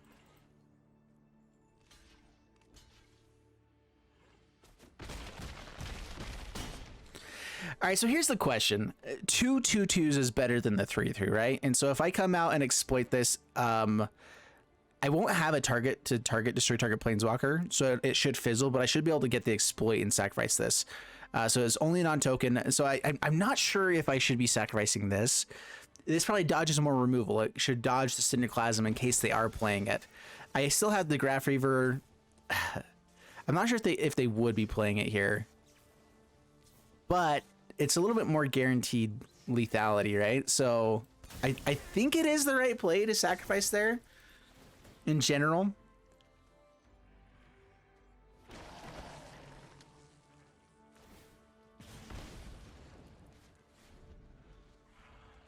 Like, I don't think you sacrifice Champion of the Parish or the Lords, but I think basically everything else you sacrifice to be able to get more zombies. That's what you do. Peno scoops it up. All right, sweet. Not too shabby. All right, zombies seemed really good there. Never got to Necro Duality because we decided not to get the treasure, but that worked out quite well. Up against Nervo, untapped black mana here would be great off the draw. Even still, though, just playing out 2 Champion of the Parish on turn 2, pretty swell stuff. Oh boy, would you look at that? Would you look at it? All right, Champion, go past the turn. That'll be a 3/3 next turn. We don't get to get our 2 blue sources for the Amalgam. Oh, we do. How about that? All right, Champion of the Parish. Shambles. It's just the best start possible. Okay, then. Truing in, down to 17 past the turn. That is basically the best thing that can happen. So, cool. All right, ramping up like crazy. Let's see how bad this gets. And they get to learn as well here with Field Trip.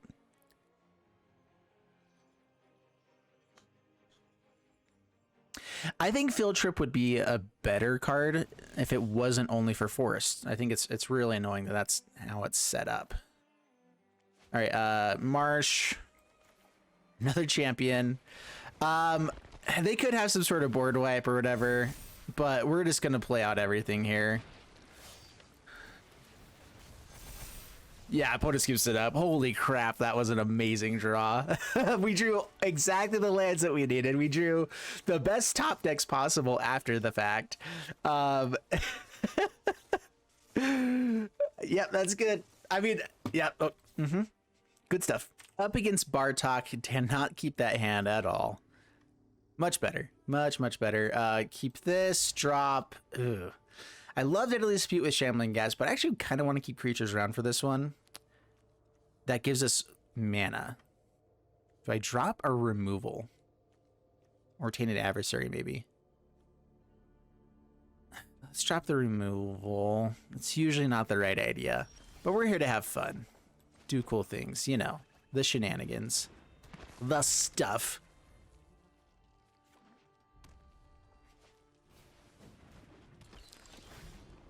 Kessig Flame Breather.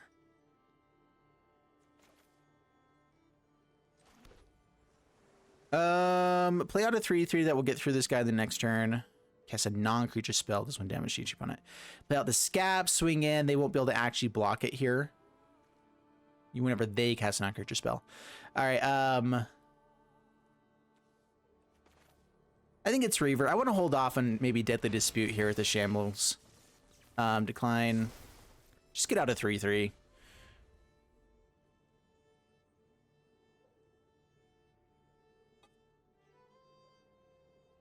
So that is one thing that's happening right now, though. So this is from Crimson Vow.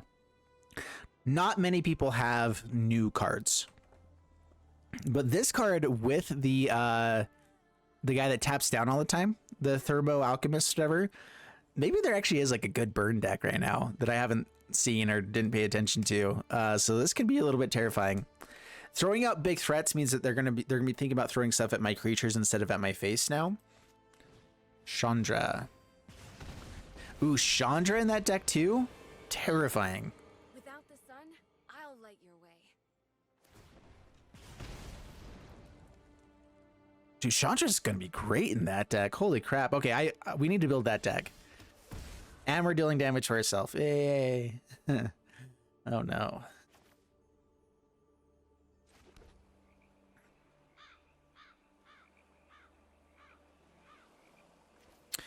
All right, Scab. I'll attack at face and we go racing, or do I try to kill Chandra here? They're going to have creature removal, but they're going to start running out of stuff to do here soon. Yeah, so we go in like this.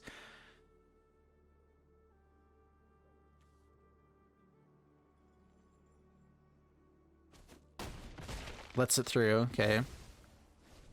Just when I was having a good I should have sent Shambles at face. I wouldn't have been able to kill Chandra anyway. Yeah, whatever. It's fine. They got 2 points of damage out of that Chandra. For 3 mana spell, that's not enough. So we did good. Scab dies. They get to learn. 1 damage to any target. Yep. This is burn, and we're helping him out here a little bit too much. Yikes.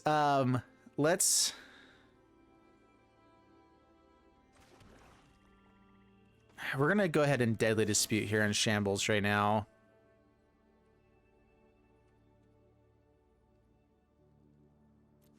We need to find big threats, and we need to find them fast. Create a treasure. Ooh, that's kind of cool.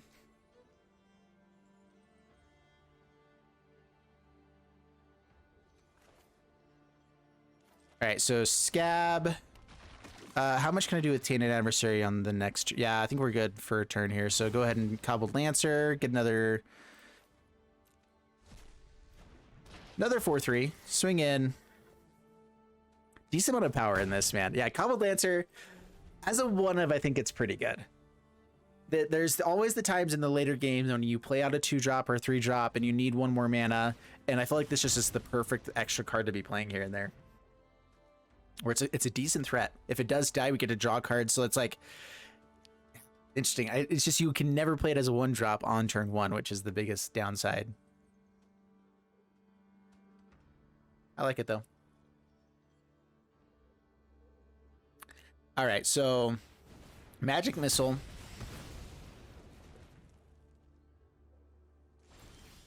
Yeah, more damage to ourselves.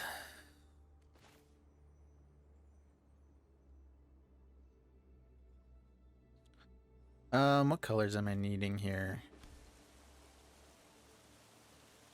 This doesn't actually buff anything up, right? Yeah, so let's just go ahead and swing in first. All right, now we're actually putting on the pressure. Tainted Adversary.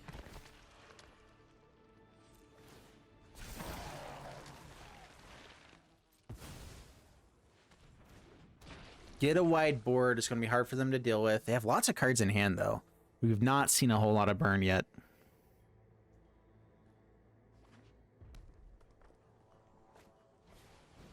Another Flame Breather. Reckless Impulse. What does that do? Okay, that's Real Eruption. And kill one of our big dudes.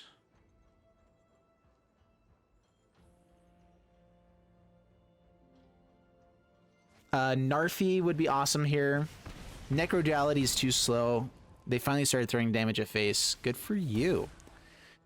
Oh, yeah, and that's one that we can't really play out.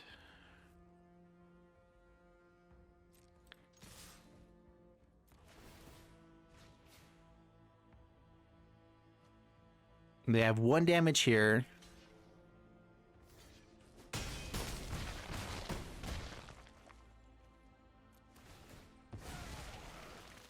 So down to 2.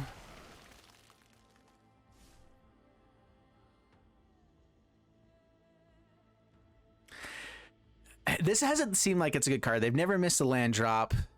I don't think we'll play this out because we know they can at least do 1 point of damage. Forcing them to have 3 points of damage is something. I mean, I can kill itself, but I leave the other one behind. So we pass the turn. Ooh, don't kill me. Let's see if they remember. All they need is 3 points of damage. All right, there's 2. No. No. Good game. Dang it. The Relic Robber for the win. Oh, goodness. All right, so we died to Graph Reaver, really. Yeah, it's all good. That was fun. Up against Tanced. And Champ of the Parish on turn 1 with a tap land here. It's if we find an untapped land, this is such a beautiful hand, and it's good enough. We're gonna try it out. We're on the play. We have a decent amount of aggression, even if it starts turn 3. I'll be happy with it, but I'll be even more happy with the land. Give me a land. Lucky Jazz Fingers. It's a land. Take it. I did the Jazz Fingers too late. It wasn't lucky enough. Darn it. Down to 19. Check out this map, though. I haven't even noticed this yet, but... Ooh. Oh, wow. I like it. 10th Anniversary we hold off on. Do I play out the 3/3 first and then the Skull Scab? I think so. Yeah, Skull Scab is yeah. Hold off on that. I was thinking this is the Lord for a second. They look a lot alike. Decline, attack in, down to 17. Pass the turn. See, this is the issue. Skull Scab I think is really, really good in the right like sequence, but if you don't have the right sequence, it becomes a lot worse. It's just a 2-mana 2/2 that can maybe do cool things later on, but it only works during exploits. Like I'm not sure if it should be the priority. I guess we hold off on this other one though. I can just play out the Tainted Adversary and it's pretty good. I don't have to pay for anything yet. Yeah, let's just do that. This is something I'm okay to exploit at some point as well to get extra value.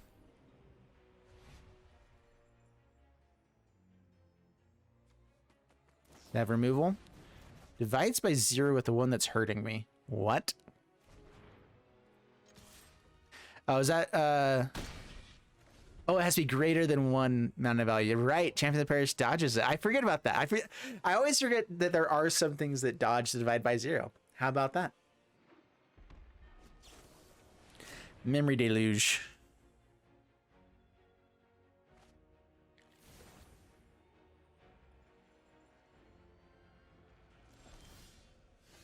Ooh, Shambles.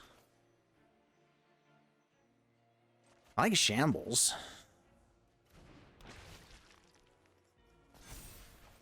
Yeah, this is beautiful. Skull Scab, sacrifice the Shambling Gas. I love the treasure to be able to do some more stuff here, but I think that we do more damage by getting rid of this Innkeeper. Make sure we get in for damage. We get another guy. We get hit in for 8. Ooh, okay then.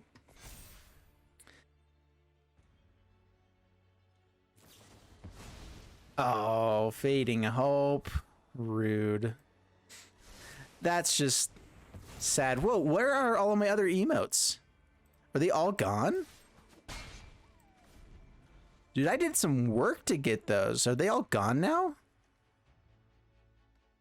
We need to go investigate that at some point.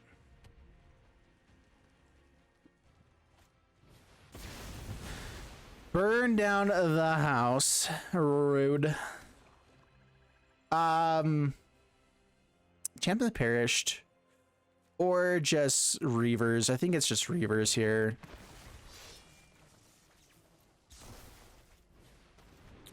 Six power. This is going to have to force another board wipe or something else here. Teamer ramp of some sort. So probably all runs Epiphany there.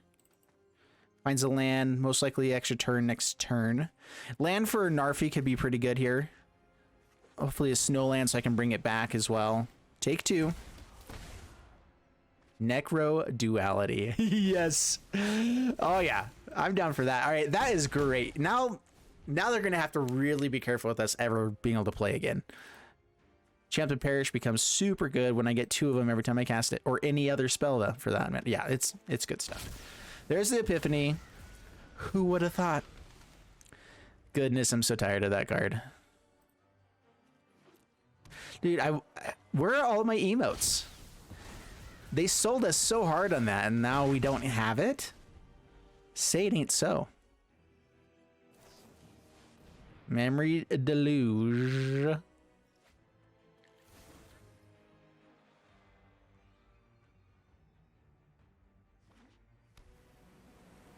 All right, at least we got to get to the Necro Duality. I'm really excited about that. All right, so we're taking damage. I actually want these guys to potentially die here soon. Narfi's a little bit interesting.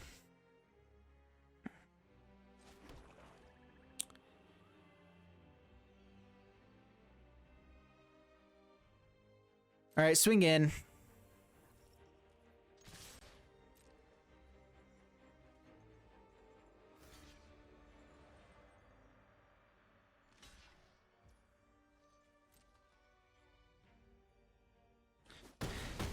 Do I want to sacrifice one of these guys to have just more Necro Duality triggers? So go Champion of the Perished.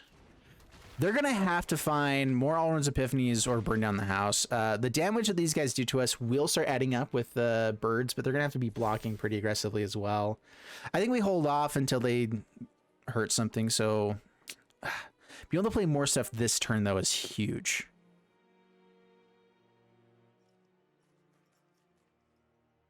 Pass the turn.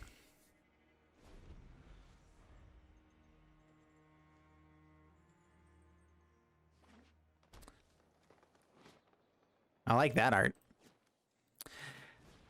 Sometimes I hate getting better art for things because it's not usually that much better.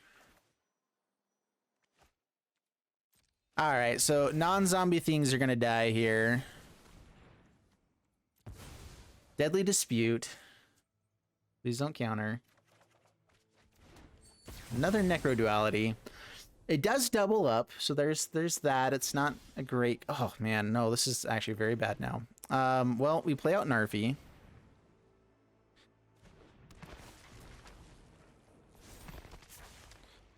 Which one do we keep?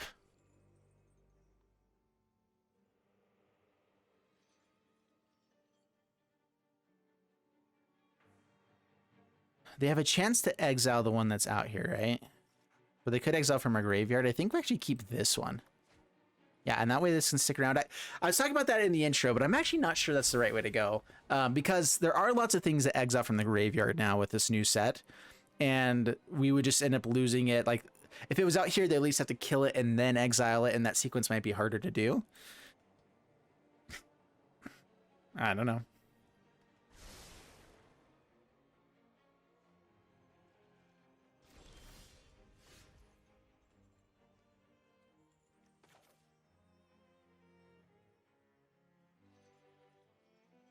Interesting. All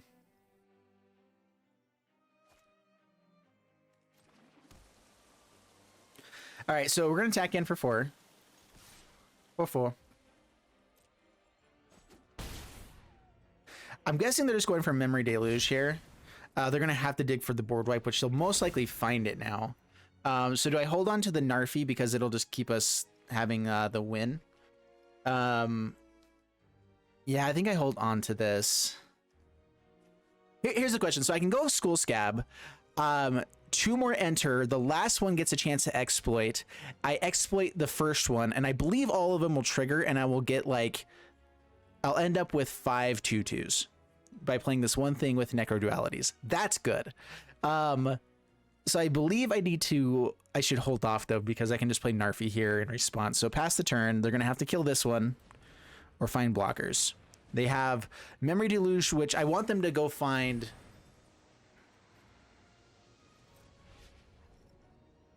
Did they type down 4 mana and then it was 7 instead? Nice. They do have this Hollow Storm Giants I need to remember as well. That can be a little bit terrifying. This comes in tapped as well.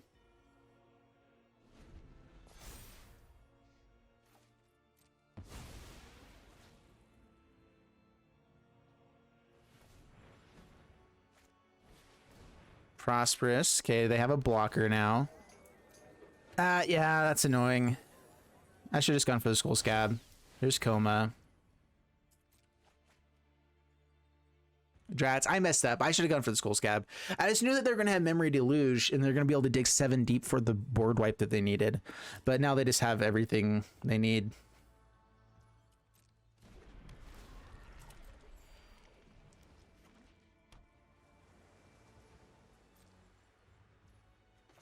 Doing this just because it sounds fun. Gonna have so many legend rule stuff. All right, keep the token. Make some tokens. I can keep I can get something to come out untapped that way. Oh, because this is the only thing that makes it come out tapped. That's actually good to know. All right. Crap. Ah, for the love, draw something other than lands. I'm only running 23 lands in the deck. We shouldn't have this many. Go Skull Scab.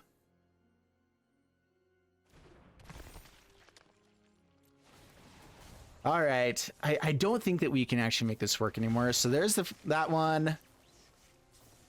Decline to exploit for this one until we have the other one out.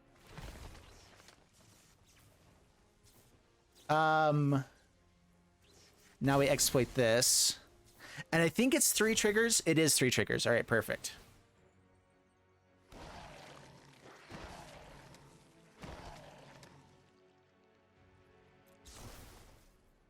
That's cool. That is really cool.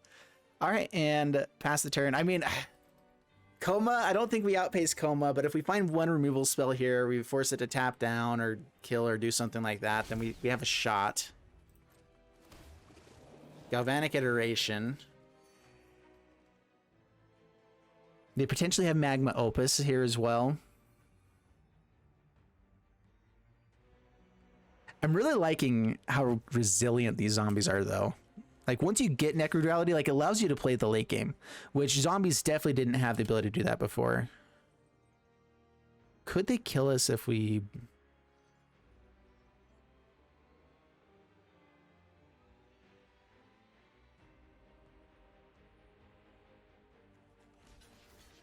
block there.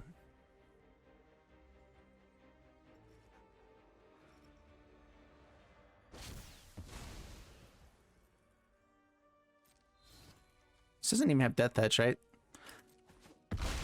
They must have a board wipe of some sort here.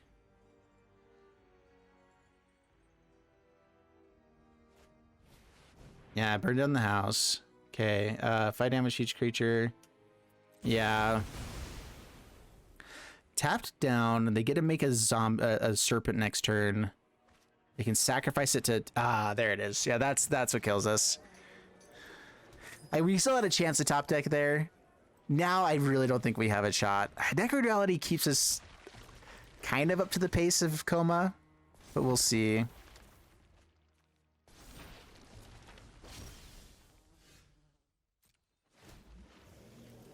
I really like this Narfi. Oh my goodness, I have not drawn anything but lands for forever.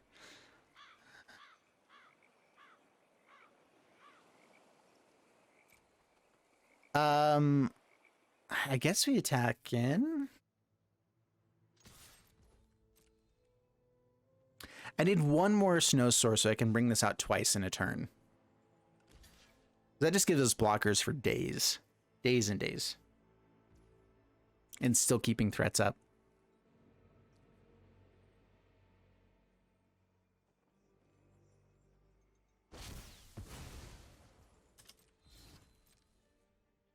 I'm not sure this one is worth playing through to the end. I'm gonna keep playing it though. They didn't kill my Narfi. Interesting. Hall of the Store Giants kills us here with Coma. Let's hopefully they go all in, not remembering that we can bring back this Narfi untapped. Tap down with the Storm Giants. But then we would have to block with Narfi and not be able to actually have the 6 mana we need to do anything else with it. Like, if we had been drawing any kind of good creature during this, good stuff, we'd be in fantastic shape. Like, they found a lot of board wipes, they found a lot of stuff. That's what Memory Deluge does, is you find every card you ever wanted.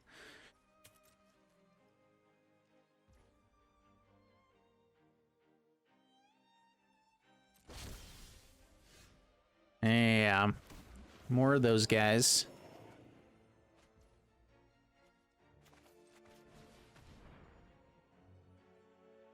Three 4/4s. That's not a bad draw. You know, like that's not bad at all. No, decline.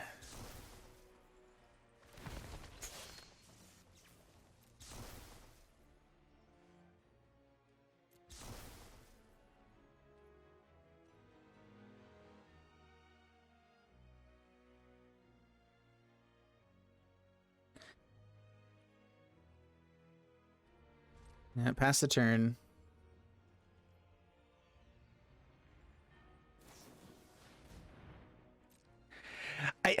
So I typically try to scoop up games when there's no hope for this one. I think there is a tiny sliver of hope for this one, and so I'm trying to play it out to see if we can top deck some fun stuff. But like with double Necro Duality, like we're actually staying up to the pace of Coma, which is kind of awesome. I'm not staying up to the pace of the rest of the deck, and that's where we're really far behind. Our guys will actually be better and stronger than almost all of our guys will be better and stronger than their serpents or whatever. We can outpace them that way pretty easily. Galvanic Iteration. Another iteration.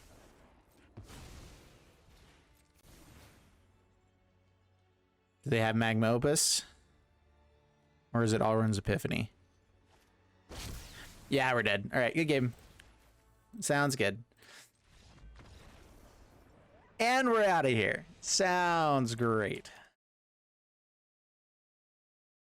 Hey, what's up, everyone? My name is Jeff, and today we're going to have some fun playing some Crimson Wolfies, because we got some sweet up new Wolfuses in the new set here. Ascendant Pack Leader being one of them.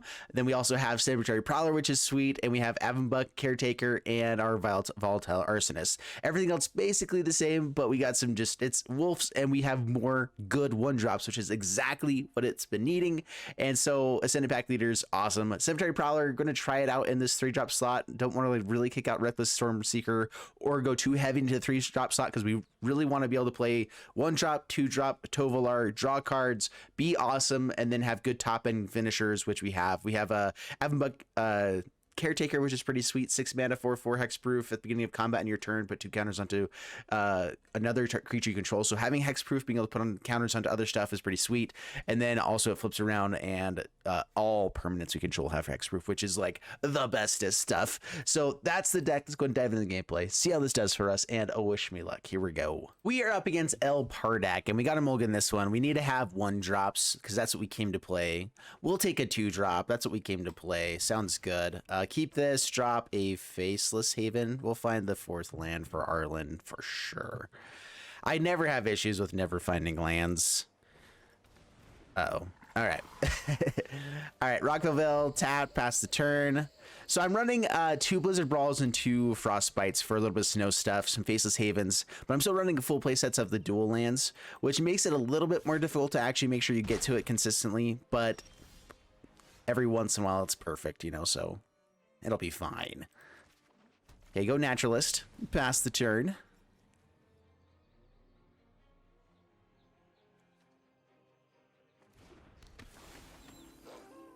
Good stuff. Bad stuff. The worst stuff. For the love. And there's our own Stormseeker. Even worse. All right. We'll be fine. It's just fine. It's just fine. I actually want to start getting up my snow lands here while it doesn't matter at all. So let's go Stormseeker, go. Swing it in there. Down to 17. Let's hope they don't find a Tovolar and start drawing cards. That would be bad. This mirror match is a little bit awkward when we don't have the removal and they have the removal. That's just the worst. Oh no! I will not let my pack fall prey to predators. All right, get some Wolfuses out there.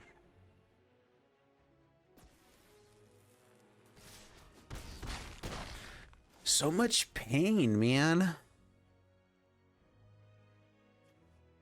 All right, so we can kill Arlen, but we'll end up losing our own Arlen. Is that better? So what I could do is I can go create some Wolfies. I could give this one haste. So we can swing both in at Arlen. Arlen for sure dies. Then we have one Wolfie to block theirs. Our Arlen for sure dies, but that keeps our life total a little bit higher. maybe a distraction, which is really what we're looking for. So yeah, I think that's what we do.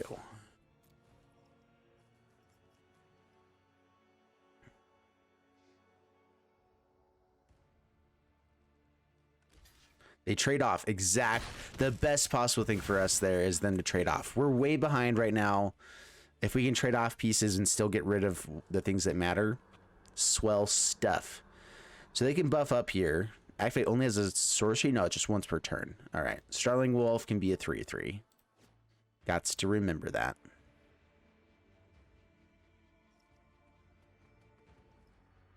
I wouldn't mind having creatures at some point.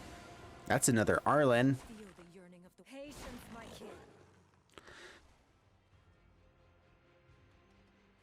They buff up. Intriguing. Swings at Arlen. We'll definitely try to keep Arlen alive here. Actually, we could just kill their Arlen now. What's the likelihood that this is an actual creature in the hand? They ticked up, but I think that was more... I think that was a misplay, in my opinion. But we're also taking a lot of damage to face. We can't just be swinging in every time. I think we say no blocks here. And we just try to find a creature that we can have out here for a blocker. Maybe use Blizzard Brawl to kill something, and then we get to kill Arlen. Hopefully. That's exactly what I asked for. That's the best. All right, put this on a green.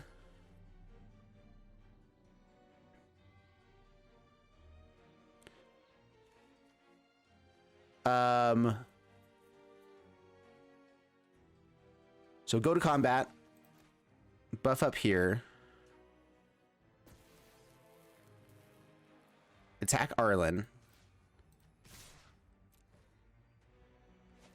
They do have something. All right. That's annoying. It's fine. Playing Snarling Wolves as well when the Senate pack leaders here. Maybe it's worthwhile to have more 1-drops. Having 1-drops is like the coolest thing. Photos Graveyard. Yeah, we want creatures to be cheaper, I think, in general. Everything else is basically already free. So, all right, Blizzard Brawl. We don't have to gain Indestructible. Doesn't really matter. Okay, just making sure I do this right. We'll kill you.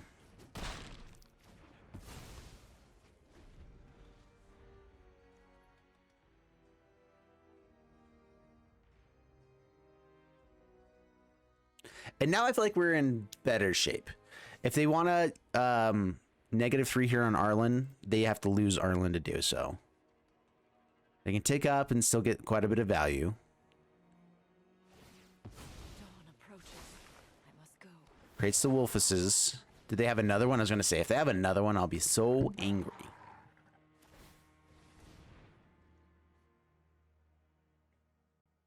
Okay, we have to be really careful here. They have a very wide board. We're only at 5.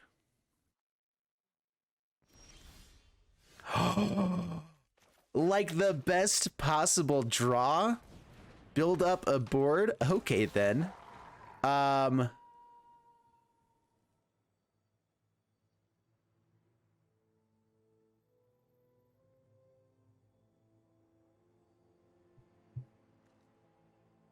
going to buff up Prowler. If they want to block 2 people here for this, that's pretty okay by me. It has Vigilance, so we get to do more stuff. We'll make Planeswalker cheaper now. Yeah, so most likely they're double blocking. That's fine. That's what we need right now. We need to be able to have a wider board than they have, so that we can actually start attacking with Huntmaster. Hopefully we don't attack here soon. Yeah, anyway. Flip it to nighttime. We have more value at night with nighttime right now. Buffs up.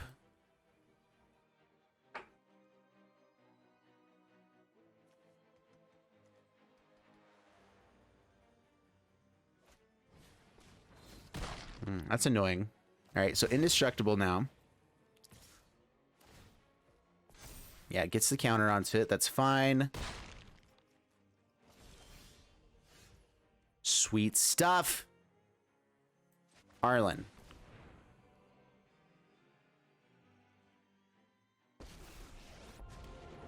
Keep going wide. I like it. Everyone who fears the approaching night. So you get to level up the Ranger class next turn if they don't draw anything off the top. We go to combat.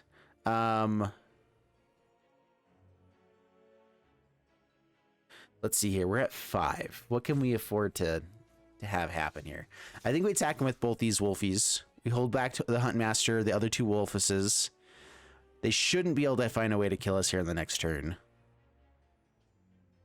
Maybe find a way to like kill Arlen, but yeah, trading off here again, fantastic for us. All right, now they're full on top deck mode. We are too, but we have more stuff on board. Flipping over to nighttime is actually one of the best things we can do here. Another Ranger class plays out a spell. They didn't level up, that's good, but they'll be able to get lots of counters on things. Can't attack this turn though. A natural Moonrise. That's good. That's really good here. So I actually want to use Arlen's ability on the other side, right? Maybe just a +2 to get the loyalty higher even. All right, so make it nighttime.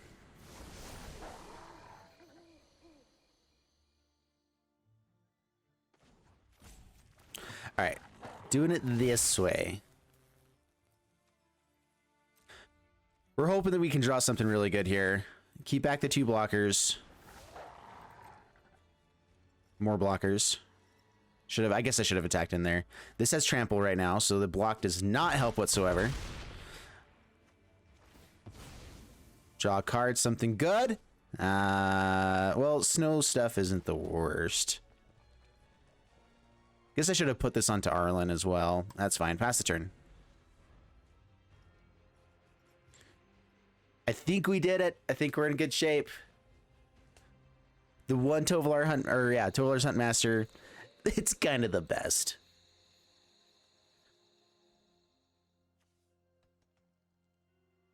I gotta rank up a Rangers class, see what's on top. That's their only play here.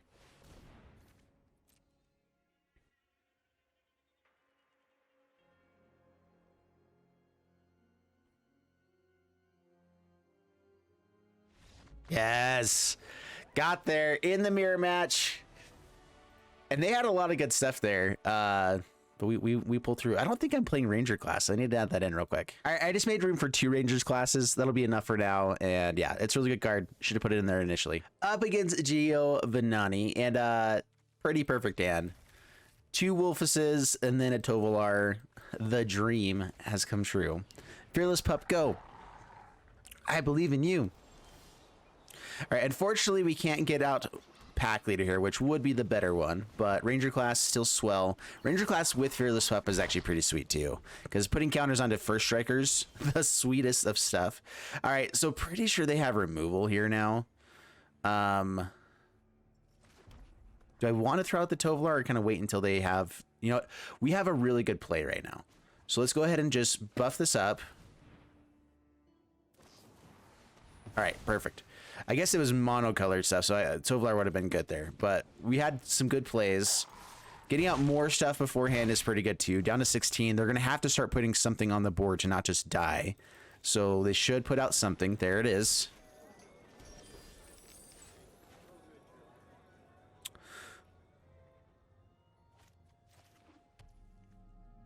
How much does it take to boast here? Yeah, we're just going to lose a Fearless Pup, and that's fine. We get to draw 2 cards out of it. I'm okay with that.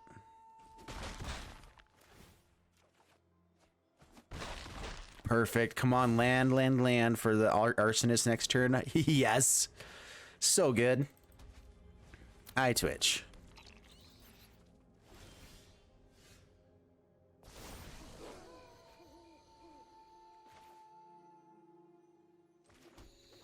All right, here we go. Arsonist.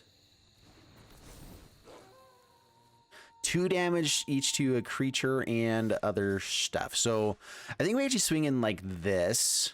This guy will get through. We'll definitely draw a card. I think I can put 2 damage onto the Schoolport Merchant so that the 2, they can't block here. They're going to have to block something bigger. I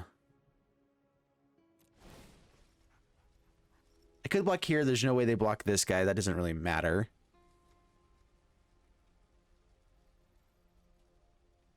Yeah, I guess we still block there. Player, no Planeswalker. Sweet. Dude, Dire Strain Arsonist, this feels awesome. Deadly Disputes, that's fine. Yeah, it gets lots of cards drawn. That's bad. Board wipes will be annoying.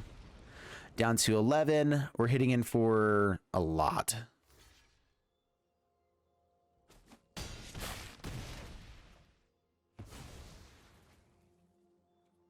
So yeah, board wipe is a very high probability. Lots of cards drawn. Good stuff to rebuild with. I like it. Meathook Massacre. That's rough. That's a lot of life gain too. Well, crap. Everything's green. We only have 3 green sources. I could pour out Pack Leader and Ascendant Pack Leader. I could try to put these guys out, put counters onto them with Hunt Master, but I think Hunt Master is just, it's a big enough threat by itself. We put out enough power. They're going to have to deal with it. A Meathook Massacre won't kill it. They'll have to use Blood in the Snow. Tapped land. That's good stuff. Shambles. So Moonrise here. Creates a treasure. The blocker would have stopped him. This doesn't have trample. Oh, I guess they could have another thing fight it though, right? Yeah, so we had lethal. Sweet stuff. Yes, we finally have a 1-drop that we cannot play. I don't think we keep this hand. Lots of 4 drops, 5 drops, only 2. Yeah, it could be good. Come on, deck. I mean, we definitely keep this because we have the mana for Werewolf Pack Leaders, and stacking those up is the sweetest of things. But still not like amazing. Kessig and Naturalist. Yeah, that's good stuff too. Vampers. Down to 18. They have blood tokens. Socialite comes in, puts counters onto the other dude. And now we put out their worst nightmare. A bunch of 3/3s. Menace, yep, gets in. Gets to put counters onto a Florian. That would be bad. A 3/4. Oh no, the wrong color. No attacks past the turn. That's annoying. I've been trying to figure out how to play the Vampires deck. There's so many different ways to go about it, so I like seeing what other people do with it.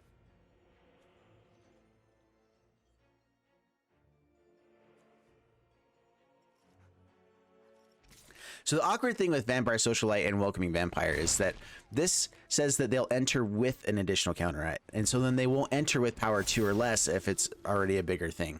That's so good. Well, a busted draw, but on the draw is still terrible if you don't have the right matchup. I think they go all in here.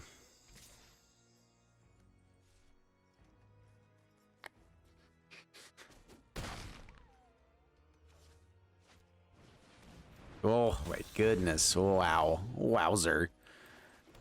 There's Arlen. All right, well, I can draw 3 cards if I wanted to. Oh goodness.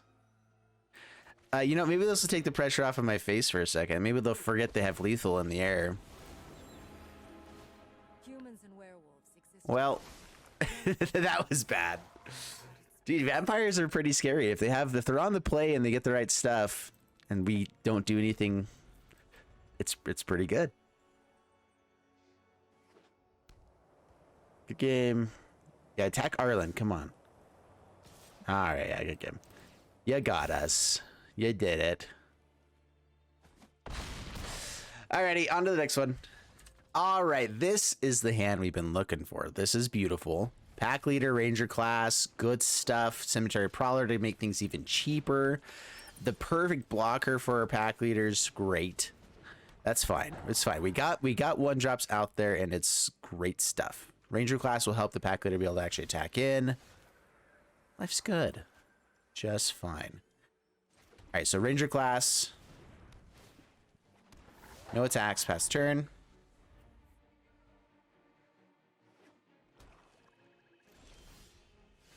Ooh, a Tovolar. All right, I think that we go ahead and level up ranger class here first. We attack in. Counter here so we can actually get in. They chomp. Good things. I'm not sure if people are playing the card that kills all 2 drops and less. That would be bad. But we'll go pack leader here. All right, and I think we're in pretty good shape now. Tovolar helps us draw so many cards if they don't board wipe. Are they going to go for the Containment Breach on Ranger class? That would be the best thing. Tap out. Binding with Gods. Okay. Okay. Sounds so good. Arlen could be better in some cases, but I think we go for the card draw while we have it. Counters onto things. Draw some cards. Lands are fine. Good stuff.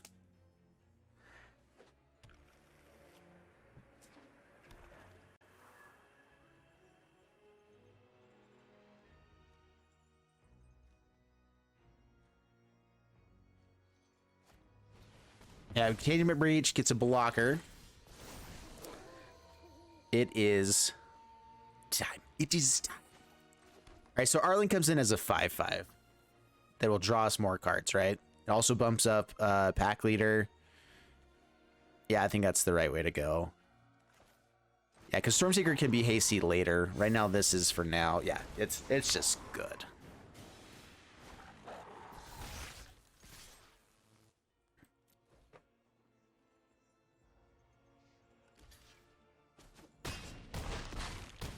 Down to 2, not dead yet. Stormseeker should help us get there, regardless of what they play next turn. I guess the worst thing would be Blood on the Snow. Ooh, and now we have Frostbite to even go with that. Yeah, if they have Blood on the Snow, they could typically get back this a blocker here, but now we have an answer.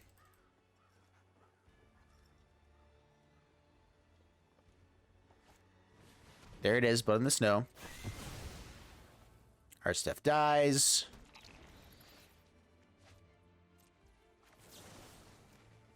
They didn't cast 2 spells, and so Arlen's fine. They get to learn. Game over. Game over, man. Game over.